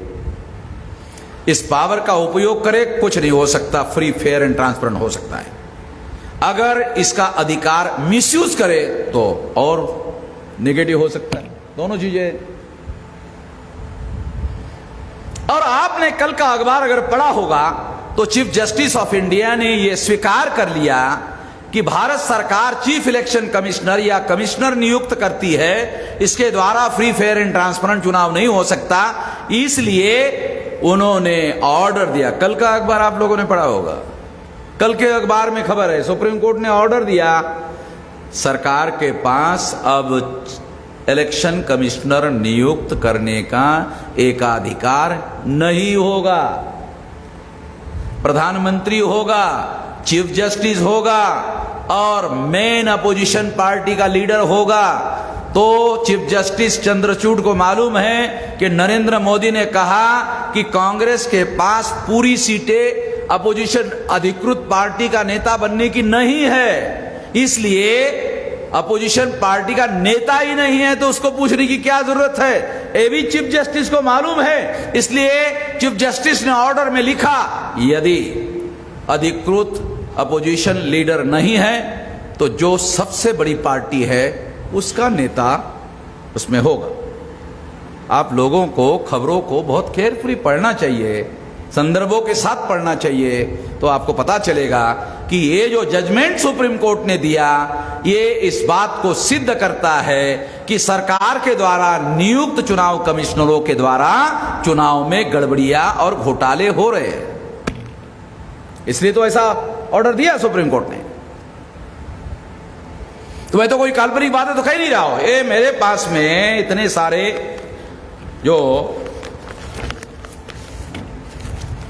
सारे डॉक्यूमेंट्री एविडेंस है ये घोटाले से संबंधित। 2000 ये जो अभी मैं क्रोनोलॉजिकली आपको ये बताता हूं कि 2014 में ये ऐसा हुआ। 2014 में मई में रिजल्ट आया, उसके बाद विधानसभा के चुनाव हुए। आपको याद होगा हमारे देश में अभी 36 स्टेट है, पहले 35 थे। तो as per the provision of the constitution 7 state के चुनाव कंपलसरी हर साल करने पड़ते हैं, ताकि 5 साल में 35 राज्यों के चुनाव संपन्न कराए जा सके। एक साल 8 स्टेट के चुनाव करने पड़ेंगे, एवरेज बता रहा हूं। तो मैं सुप्रीम कोर्ट गया 2016 में, मैं सुप्रीम कोर्ट गया। सुप्रीम कोर्ट जाने के बाद कितने लोगों को यह पता है कि सुप्रीम कोर्ट में अगर कोई आदमी केस लेकर जाता है, अगर उसके पास ठोस सबूत नहीं है तो जज जो है वो फाइल है ना, वो जज के मुंह पर फेंक देता है। तो हमारे केस में सुप्रीम कोर्ट ने निर्णय दिया, ठोस सबूत दिया होगा तभी ना है? इसका मतलब तो यही है ना कि मैंने ठोस सबूत दिया होगा तभी तो सुप्रीम कोर्ट ने जजमेंट दिया। तो मैं तो कानून और संविधान के दायरे में रहकर कार्य करने का आदी हूं। जो लोग कानून और संविधान के विरोध में जाकर काम करते हैं, मैं उनको इसके लिए दोष देता हूं, इसके लिए मैं उसके विरोध में काम करता हूं। हरियाणा की सरकार जो आरएसएस के पिट्ठू लोग हैं, वहां के मुख्यमंत्री ने रोहतक में जब मुझे कार्यक्रम करने की आर्टिकल 19 के तहत अनुमति नहीं दी, तो मैंने सोचा ये साले आरएसएस के पिट्ठू है, ये आरएसएस के बच्चे। अब बाप तो आरएसएस है, तो उसका हेडक्वार्टर नागपुर में है। चलो साले बच्चों को क्या पकड़ा जाए, बाप को पकड़ा जाए, बच्चे अपने आप सारे जमानत देने के लिए आ जाएंगे। नागपुर में 3.5 लाख लोगों का मोर्चा लेकर गया। नागपुर के सेंटर में जितने जिले हैं 200 किलोमीटर तक मेरी गाड़ियों को रोका गया। इसके बावजूद भी 3.5 लाख लोग जो है वहां नागपुर में थे। फडणवीस और उसके 2 कैबिनेट मिनिस्टर मॉनिटर कर रहे थे। फडणवीस ने मेरे पास पुलिस कमिश्नर को भेजा। पुलिस कमिश्नर ने मुझे बुलाया, पुलिस चौकी में मुझे डिटेन करके रखा गया था। पुलिस कमिश्नर ने पूछा, अब और आगे आपका क्या करने का इरादा है? अरे मैंने कहा कमिश्नर साहब, इधर आपने मुझे डिटेन करके रखा, उधर 3.5 लाख लोग मैदान में हैं, आपके कंट्रोल में नहीं है, इसलिए ना मेरे पास आए हो है? अगर आपके कंट्रोल में होते तो मेरे पास आते क्या? ये जो 3.5 लाख लोग हैं, इस पर आप गोली भी चला नहीं सकते। गोली चलाने का क्या नतीजा होगा? 3.5 लाख लोग क्या करेंगे फिर आपकी गोली चलाओगे तो आप मेरे पास आए, तो आप अपने से तो आए नहीं, क्योंकि अगर मेरे से ही बात करना था तो आपके पास तो पावर है। किसी इंस्पेक्टर को बोलकर टेलीफोन से कि वामन मेश्राम की गाड़ी में डालो और कमिश्नर ऑफिस ले आओ, ऐसा आप कर सकते थे। तो आप मेरे पास क्यों आए? कोई तो वजह होगी, या आपके ऊपर वाले किसी अथॉरिटी ने आपको भेजा होगा। ऐसे तो आए नहीं आप। तो उसको लगा कि मैं उसकी कोई बात सुन नहीं रहा, तो उसने मेरे पास उसने कहा कि वामन मेश्राम से बात करने का कोई मतलब नहीं है। तो जाने के लिए कहने के बाद असिस्टेंट कमिश्नर को मेरे पास भेजा। कहा कि कमिश्नर साहब ये कहते हैं कि आप एक वीडियो बना दो। मैंने कहा क्या बनाना है? कहा कि आंदोलन पीछे लिया जाता है। बिल्कुल नहीं, बिल्कुल नहीं लिया जाता है। तो जाके बताया कि वो तो ये मना कर रहा है। अच्छा चलो, फिर आया, फिर कहा कि संविधान के दायरे में आंदोलन करो। मैं कहा ये तो पहले से कर रहा हूं। ऐसा वीडियो बना के दो। मैंने कहा 6 तारीख के पहले से मैं यही कह रहा हूं, ये रिकॉर्ड है, देख लो। मैं तो ये हिंसा करो, मैं तो इसके पक्ष में नहीं हूं, इसके विरोध में हूं। तो इस तरह से चुनाव वहां का जो कमिश्नर है, पुलिस कमिश्नर है, उसने हमारे इतने सारे लोगों को अकोला तक गाड़ियों को रोका, इधर भंडारा गोंदिया तक रोका, इधर बहुत सारे गाड़ियां रोका। तो 4-5 लाख लोग हो सकते थे, 3.5 लाख लोग पहुंच गए थे। फडणवीस ने आरएसएस के हेडक्वार्टर में मैसेज दिया कि लोग अनियंत्रित है, आरएसएस के हेडक्वार्टर पर कभी भी आ सकते हैं, आप आरएसएस के हेडक्वार्टर को ताला लगा दो। जाओ, ये अनियंत्रित है, ये नियंत्रण में नहीं है। आरएसएस के लोगों ने हेडक्वार्टर को ताला लगाया, भाग गए। और दूसरी खबर आ रही कि अब ये हेडक्वार्टर पर यहां रखना खतरनाक है, तो इसलिए खबर आ गई कि उत्तर प्रदेश में बीजेपी की सरकार है, उन्होंने अयोध्या में 100 एकड़ जगह सरकार को मांगी, वहां हेडक्वार्टर हो अयोध्या। तो मैंने उधर मैसेज दे दिया कि अक्टूबर तक 5 लाख लोग अयोध्या में इकट्ठा करते हैं।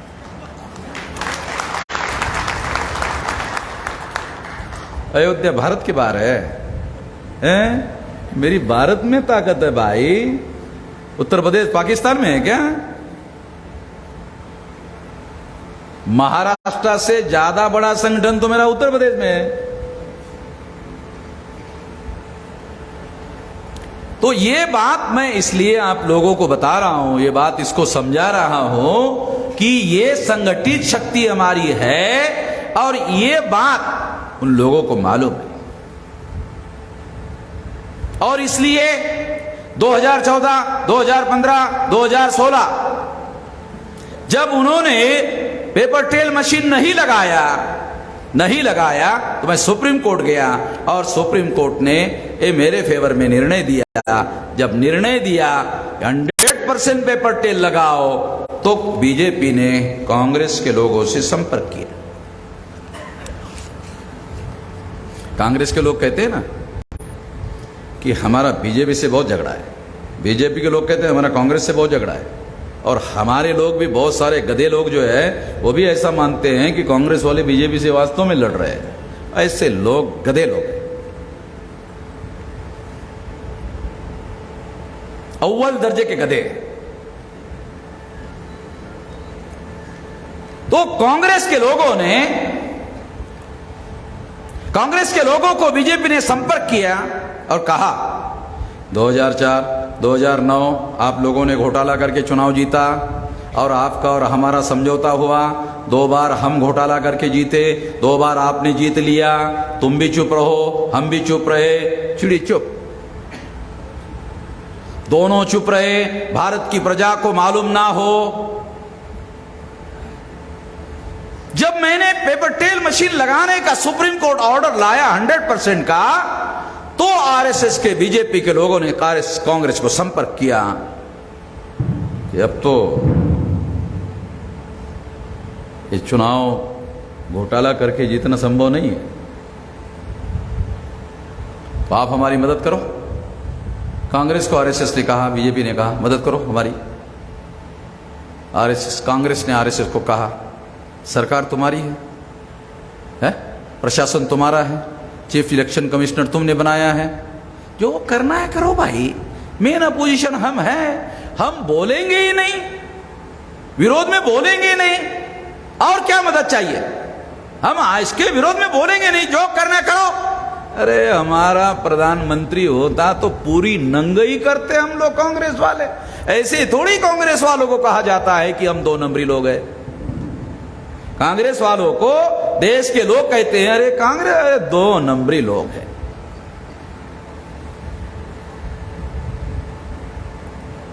तो हम आपको कहते हैं करो, जो करना है करो। नहीं, ये वामन मेश्राम ने टांग अड़ाया है, ये गांधी जी की टांग नहीं है, जो पुतले में सिंगल हड्डी वाली टांग देते हो ना गांधी जी की। नहीं देखा नहीं आपने शायद, लंबी लंबी टांगे है ना गांधी जी की, सिंगल हड्डी वाली। ये नहीं, सिंगल हड्डी वाली टांग नहीं है, डबल हड्डी वाली टांग है। तो इतना रोकना आसान नहीं है।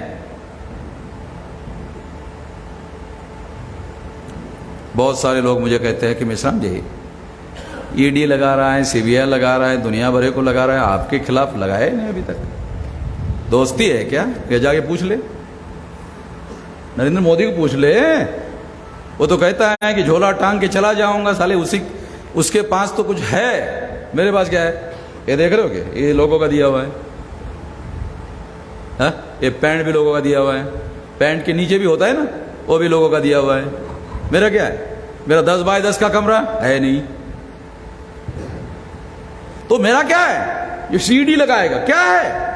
ईडी तो जिसके पास कुछ होता है उसको लगाएगा, सीबीआई लगाएगा, मेरे पास क्या है? इसलिए ठोक के बोलता हूं, इसलिए जो सच्चाई है वो सारे देश के लोगों को बताता हूं। मेरा क्या मकसद है? मुझे एमएलए बनना है, मुझे एमपी बनना है, मुझे मिनिस्टर बनना है। हमारे लोगों को इस देश में लोकतंत्र में फ्री फेयर एंड ट्रांसपेरेंट चुनाव हो। अगर ऐसा होता है तो एक दिन हमारे लोगों की सरकार आएगी ही आएगी, 200% गारंटी से आएगी, एक दिन आएगी। मगर फ्री फेयर एंड ट्रांसपेरेंट चुनाव होना चाहिए, इसके लिए लड़ रहा हूं। मुझे नहीं एमएलए एमपी बनना है, मैं तो संगठन का नेशनल प्रेसिडेंट हूं और एमएलए मेरे सामने उसकी कोई औकात है नहीं, मैं उसकी कोई औकात नहीं मानता। एमएलए की, एमपी की लोगों को लगता है बहुत बड़ी औकात है, मैं नहीं मानता। साथियों, इस तरीके से 2019 के चुनाव में जब ये ऑर्डर हुआ तो कांग्रेस के अभिषेक मनु संघवी ने फरवरी 2019 को सुप्रीम कोर्ट में केस दायर किया और केस में डिमांड किया, प्रेयर किया कि हमें 50% जो पेपर ट्रेल के कागज है उसमें ईवीएम के साथ मिलान करा दो, मैच करा दो, मिलान कराओ। मेरे वकील ने सुप्रीम कोर्ट में कहा कि वकील साहब 2017 के हमारे केस में 100% रिकाउंटिंग का ऑर्डर है, तुम 50% की मांग कर रहे हो। 50% ज्यादा होता है कि 100 ज्यादा होता है? इतना गणित कच्चा है आपका, है? सुप्रीम कोर्ट में आप वकालत करते हो, 50% ज्यादा होता है कि 100% ज्यादा होता है? 100% का वामन मेश्राम का ऑर्डर है और तुम 50% की मैच करने के लिए मांग कर रहे हो। ऑर्डर तो रिकाउंटिंग का 100% पहले से है, तो 50% की मांग क्यों कर रहे हो? दूसरी बात,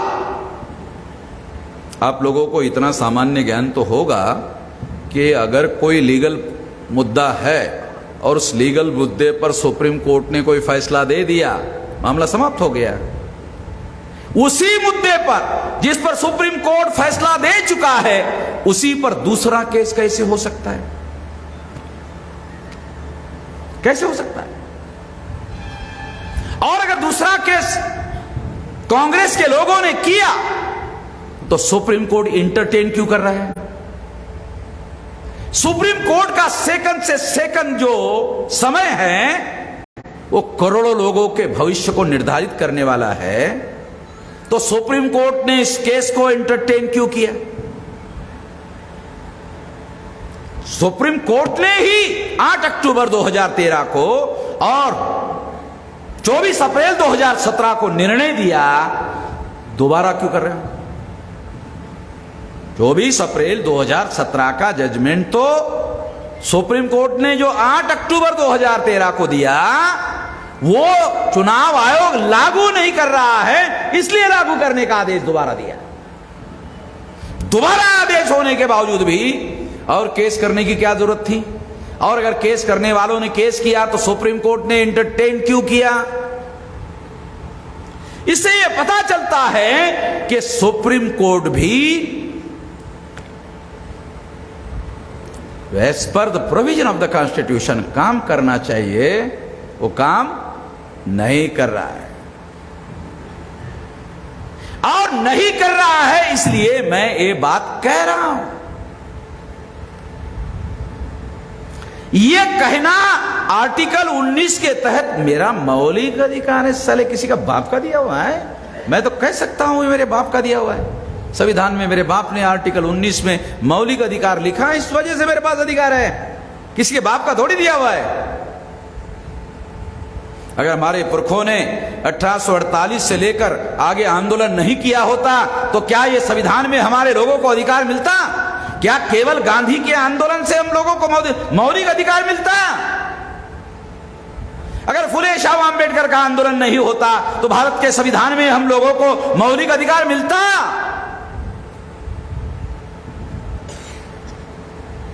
हमारे लोगों को तो यह भी समझ में नहीं आता है अधिकार और मौलिक अधिकार में क्या अंतर है, right and the fundamental right में क्या फर्क है, ये भी समझ में नहीं आता। साथियों,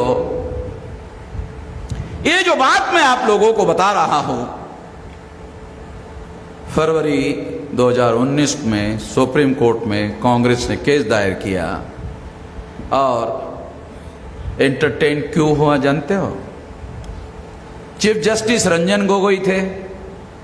रंजन गोगोई पर एक औरत ने आरोप लगाया कि उसने मेरा विनय भंग किया, इसलिए justice Bobde second in command, जो दूसरे नंबर का जज थे, जस्टिस बोबड़े जिसका दादा आरएसएस के वकील विंग का संस्थापक अध्यक्ष था, उसका पोता सुप्रीम कोर्ट का दूसरे नंबर का जज था, उसके नेतृत्व में 7 जज का बेंच बैठा, और उस 7 जज के बेंच ने फैसला दिया।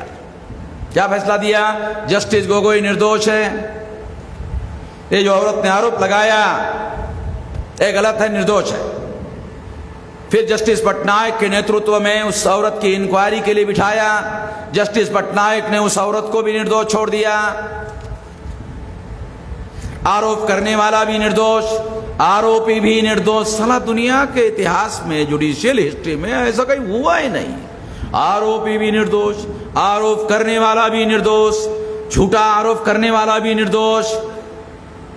जैसे ही ये खबर मेरे पढ़ने में आई, मुझे इमीडिएट समझ में आया कि पर्दे के पीछे खिचड़ी पक गई। पर्दे के पीछे खिचड़ी पक गई है, और 8 अप्रैल 2019 को सुप्रीम कोर्ट के चीफ जस्टिस ने फैसला दिया। क्या फैसला दिया? 50% मिलान नहीं होगा, 1% होगा।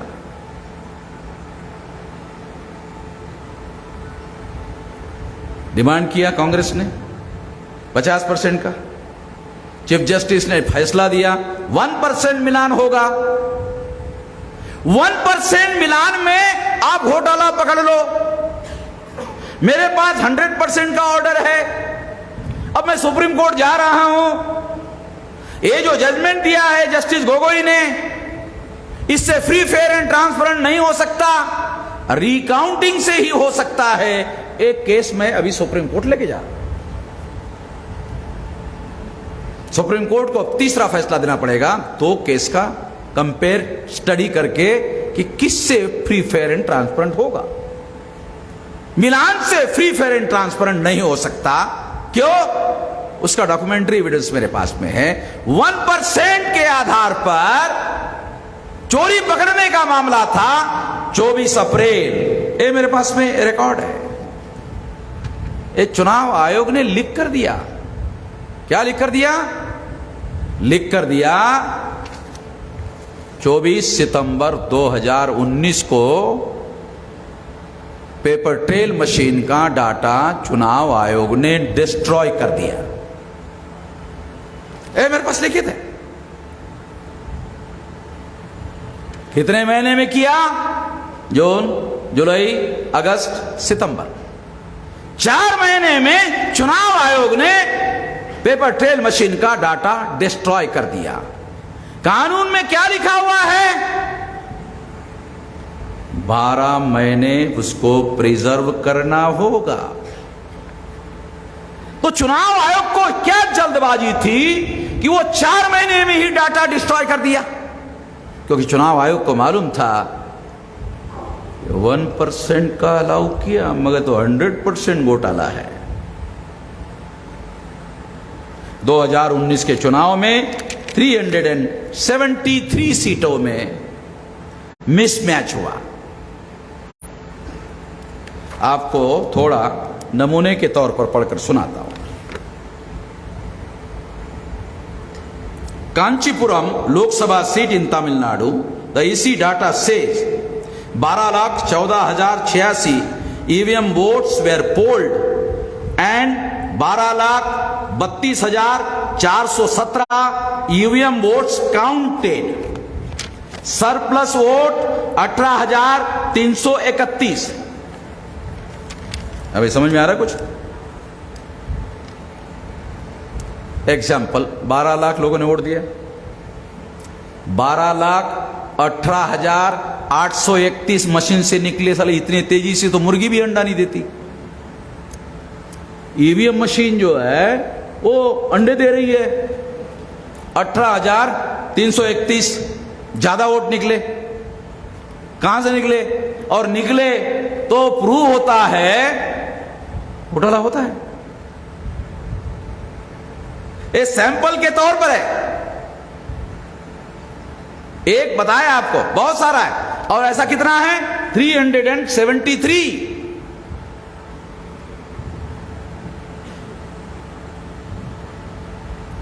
373 सीटों में कोई डाटा मैच नहीं होता। 272 सीटों में सिंपल मेजॉरिटी मिलती है। दोबारा बताता हूं क्योंकि आपको समझना होगा। 272 सीटों में सरकार को मेजॉरिटी मिलती है। 373 में डाटा मैच नहीं हो रहा है। और ये भी 4 चरणों का है, 3 चरणों का और बाकी है।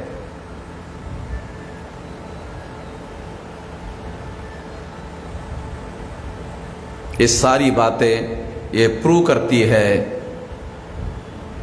कि ईवीएम मशीन में बहुत बड़े पैमाने पर घोटाला होता है। पेपर ट्रेल मशीन लगाई गई है, काउंट नहीं की जाती। लगाई गई मगर काउंट नहीं की जाती। मैच के नाम पर मैच का ऑर्डर लाया, मैच करने के नाम पर। अभी मैच भी क्या होता है? जब देखो, एक कांग्रेस ने बीजेपी के साथ मिलकर मैचिंग का, मिलान करने का केस किया और जस्टिस गोगोई ने मिलान करने का ऑर्डर दिया 1%। तो रात के 2019 के चुनाव का एग्जाम्पल देके बताता हूं। 8 बजे काउंटिंग शुरू हुआ, 9 बजे, 10 बजे, 11 बजे, 12 बजे बीजेपी आगे, बीजेपी गठबंधन आगे, 2 बजे आगे, 3 बजे आगे, 4 बजे आगे। 4 बजे कितने सीटों पर आगे था बीजेपी 2019 में? 340 सीटों पर।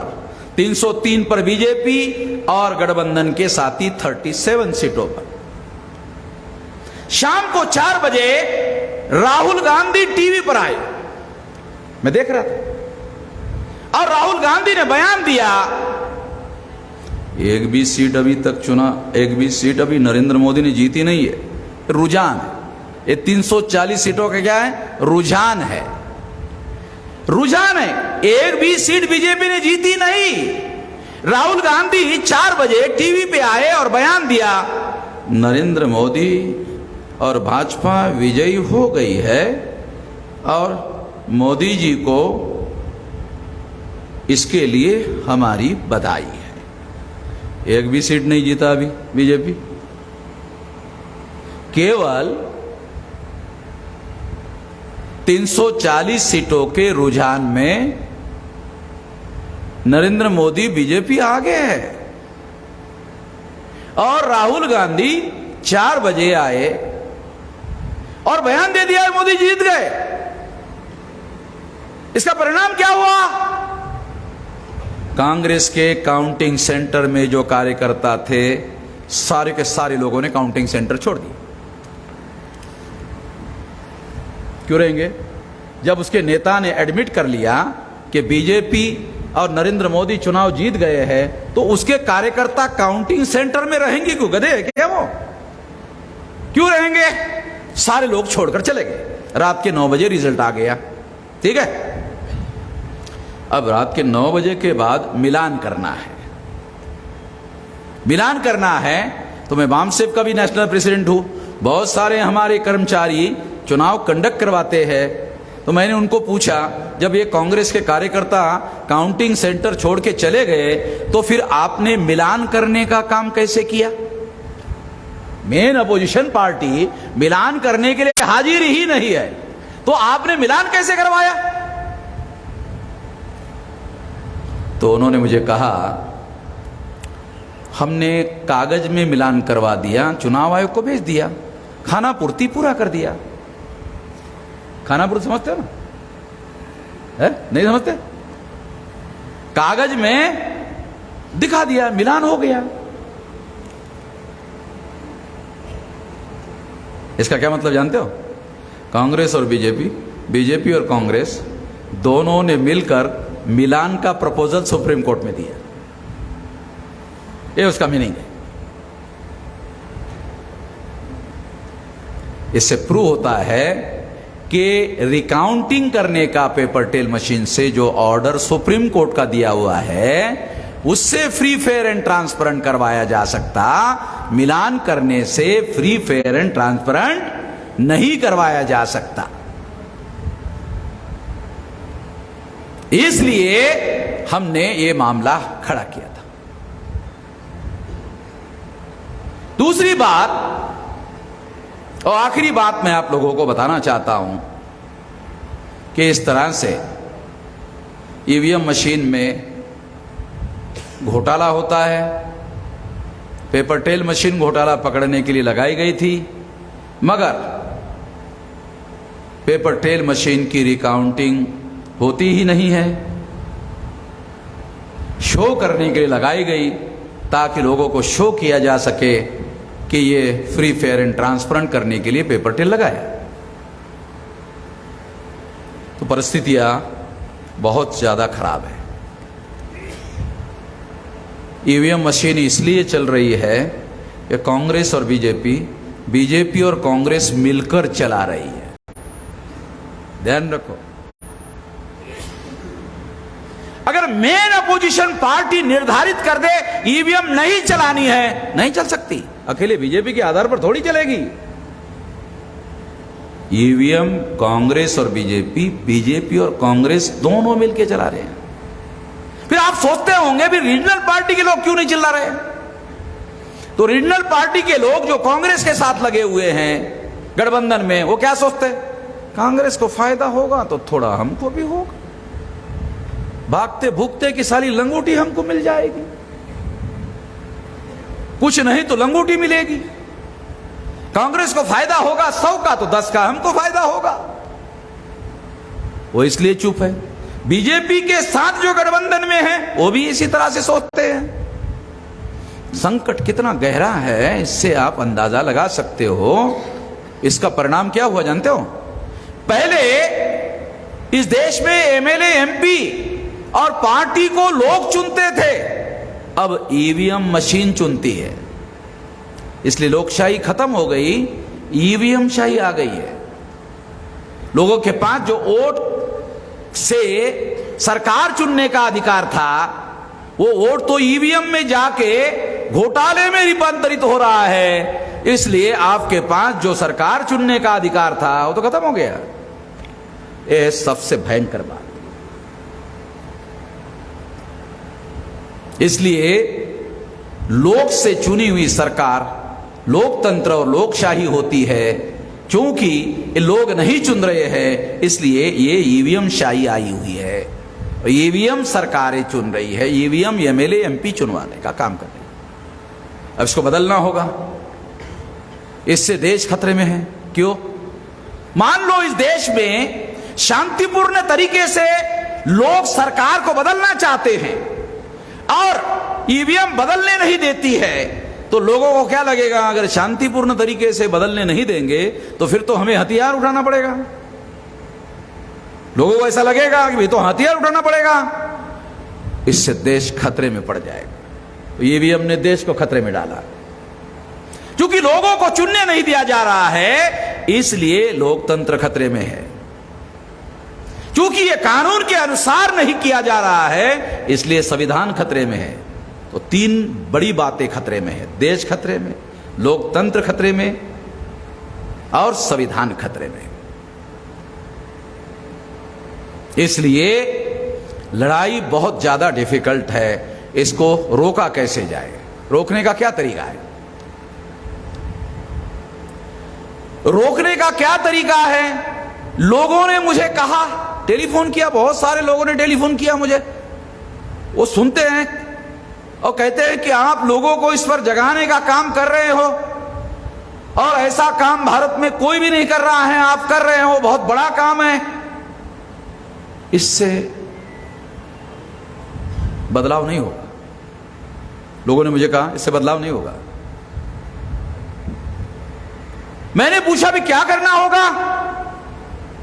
कि आप जगाने का काम कर रहे हो, अच्छा बात है। वो बहुत बदमाश लोग हैं, वो बदमाश लोग मानने वाले नहीं है आपकी बात। तो क्या करना होगा? कहा एक्शन करना होगा। तो क्या एक्शन करे? लोगों ने कहा ईवीएम फोड़ना होगा। लोगों ने कहा ईवीएम फोड़ना होगा। नहीं, अभी थोड़ा बाद में बजाना, ये चुनाव आयोग की बजाना है ना, केवल ताली बजाने से हो जाएगा? चुनाव आयोग की बजाना है।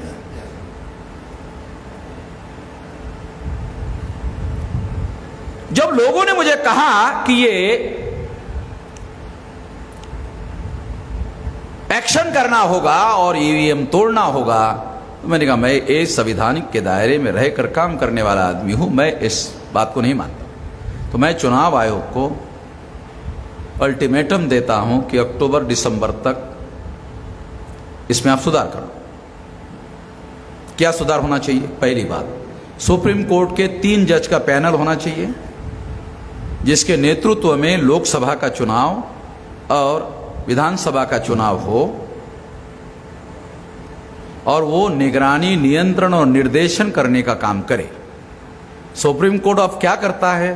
गलत होने के बाद डिक्लेयर करता है कि गलत हुआ, गलत होते ही रोकने का काम नहीं करता है। समझ में आ रहा ना? मैं ये कह रहा हूं कि सुप्रीम कोर्ट का पैनल होना चाहिए 3 जज का, और वो मिनट टू मिनट को मॉनिटर करने का काम करे कि चुनाव आयोग as per the provision of the constitution काम कर रहा है कि नहीं कर रहा है। उसके बाद पावर है। फंडामेंटल राइट की सुरक्षा करने का अधिकार सुप्रीम कोर्ट के पास संविधान ने दिया कि नागरिकों के मौलिक अधिकारों की रक्षा करने की जिम्मेदारी सुप्रीम कोर्ट की है। The act of vote, expression का अधिकार है, एक्ट ऑफ वोट। मैं भाषण करके अभिव्यक्त कर रहा हूं और दूसरे लोग अपने पसंद की सरकार को वोट देकर अभिव्यक्त करते हैं अपनी विचार को, वो भी एक्ट ऑफ वोट, एक्सप्रेशन का फंडामेंटल राइट है। Freedom of speech and freedom of expression a act of vote में शामिल है, ए फंडामेंटल राइट है। ये केवल राइट नहीं है वोट का अधिकार, ये फंडामेंटल राइट है। और फंडामेंटल राइट की रक्षा करने की जिम्मेदारी आर्टिकल 32 के तहत संविधान निर्माताओं ने सुप्रीम कोर्ट की लगाई है। अगर सुप्रीम कोर्ट की लगाई है तो सुप्रीम कोर्ट अपनी जिम्मेदारी से मुक्त नहीं हो सकता। मैं कोई हवा में बात नहीं कर रहा हूं, उसकी जिम्मेदारी है। और 3 जज का पैनल जो है वो मिनट टू मिनट मॉनिटर करने का काम करे, निगरानी, नियंत्रण, निर्देशन का काम करे। एक बात। दूसरा, नागरिकों को अधिकार दिया है सरकार चुनने का। नागरिक लोकतंत्र में सर्वोच्च है, संविधान यह मानता है। इसलिए चुनाव आयोग के साथ साथ नागरिक समितियों का गठन हो, नेशनल लेवल पर, स्टेट लेवल पर, लोकसभा लेवल पर, विधानसभा लेवल पर, और उनको मॉनिटर करने का अधिकार हो। फॉर एग्जाम्पल, आपको थोड़ा एग्जाम्पल देके समझाता हूं। अभी चुनाव आयोग के पास घोटाला करने वाली मशीन बनाने का अधिकार है। अगर 3 जज का पैनल हो, नागरिक समिति हो, तो जज की भी अनुमति लेनी होगी और नागरिक समिति की भी अनुमति लेनी होगी कि किस प्रकार की मशीन हो।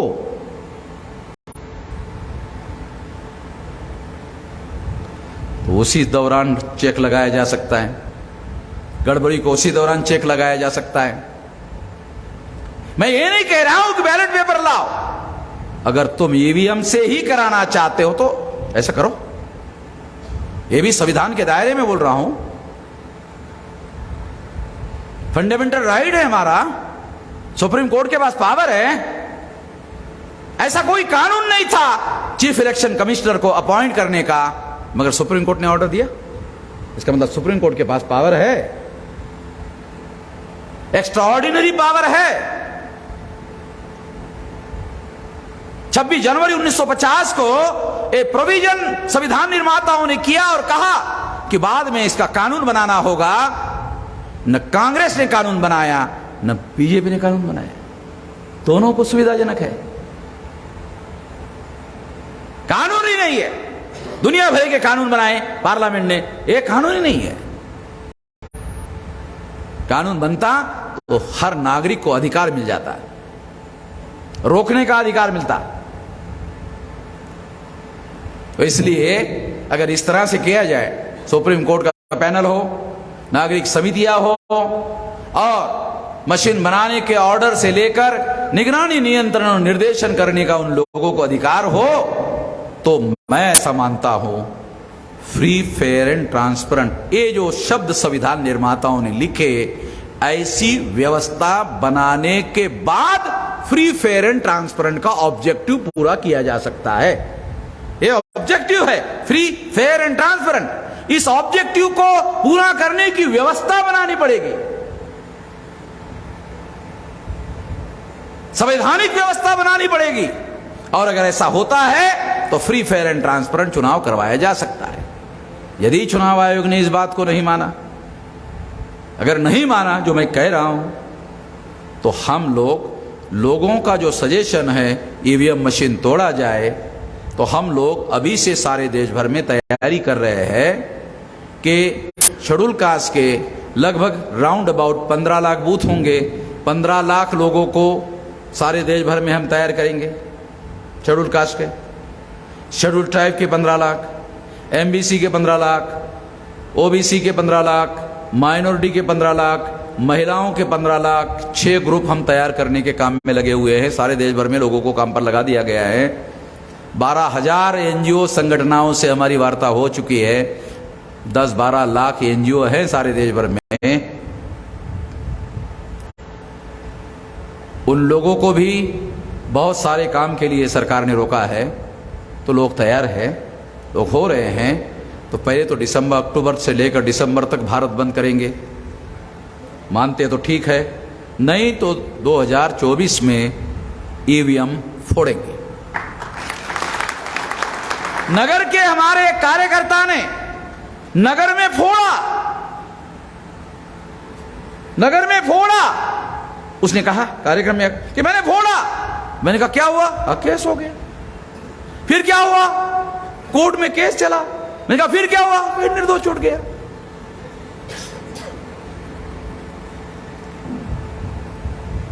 तो रिकॉर्ड है भाई, संकेत है ना, रिकॉर्ड है ना, रिकॉर्ड है, रिकॉर्ड करके रखा हुआ।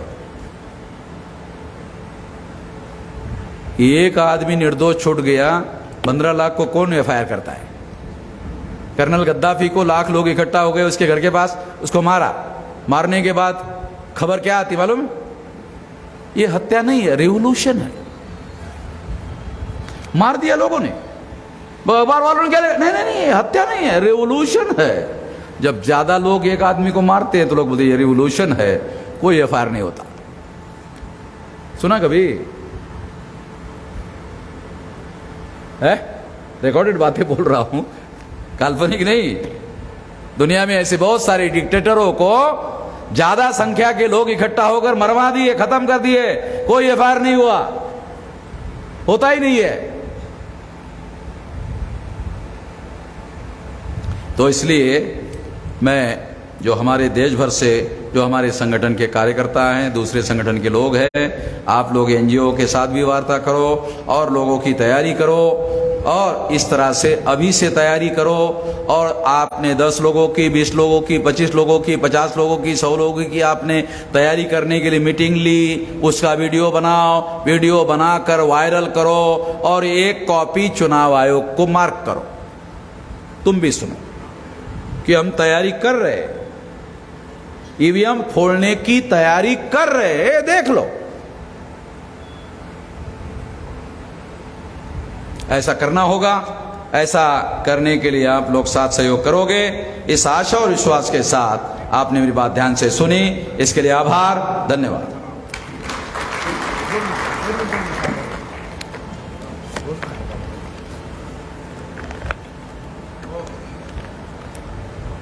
दोन मिनिटं, धन्यवाद।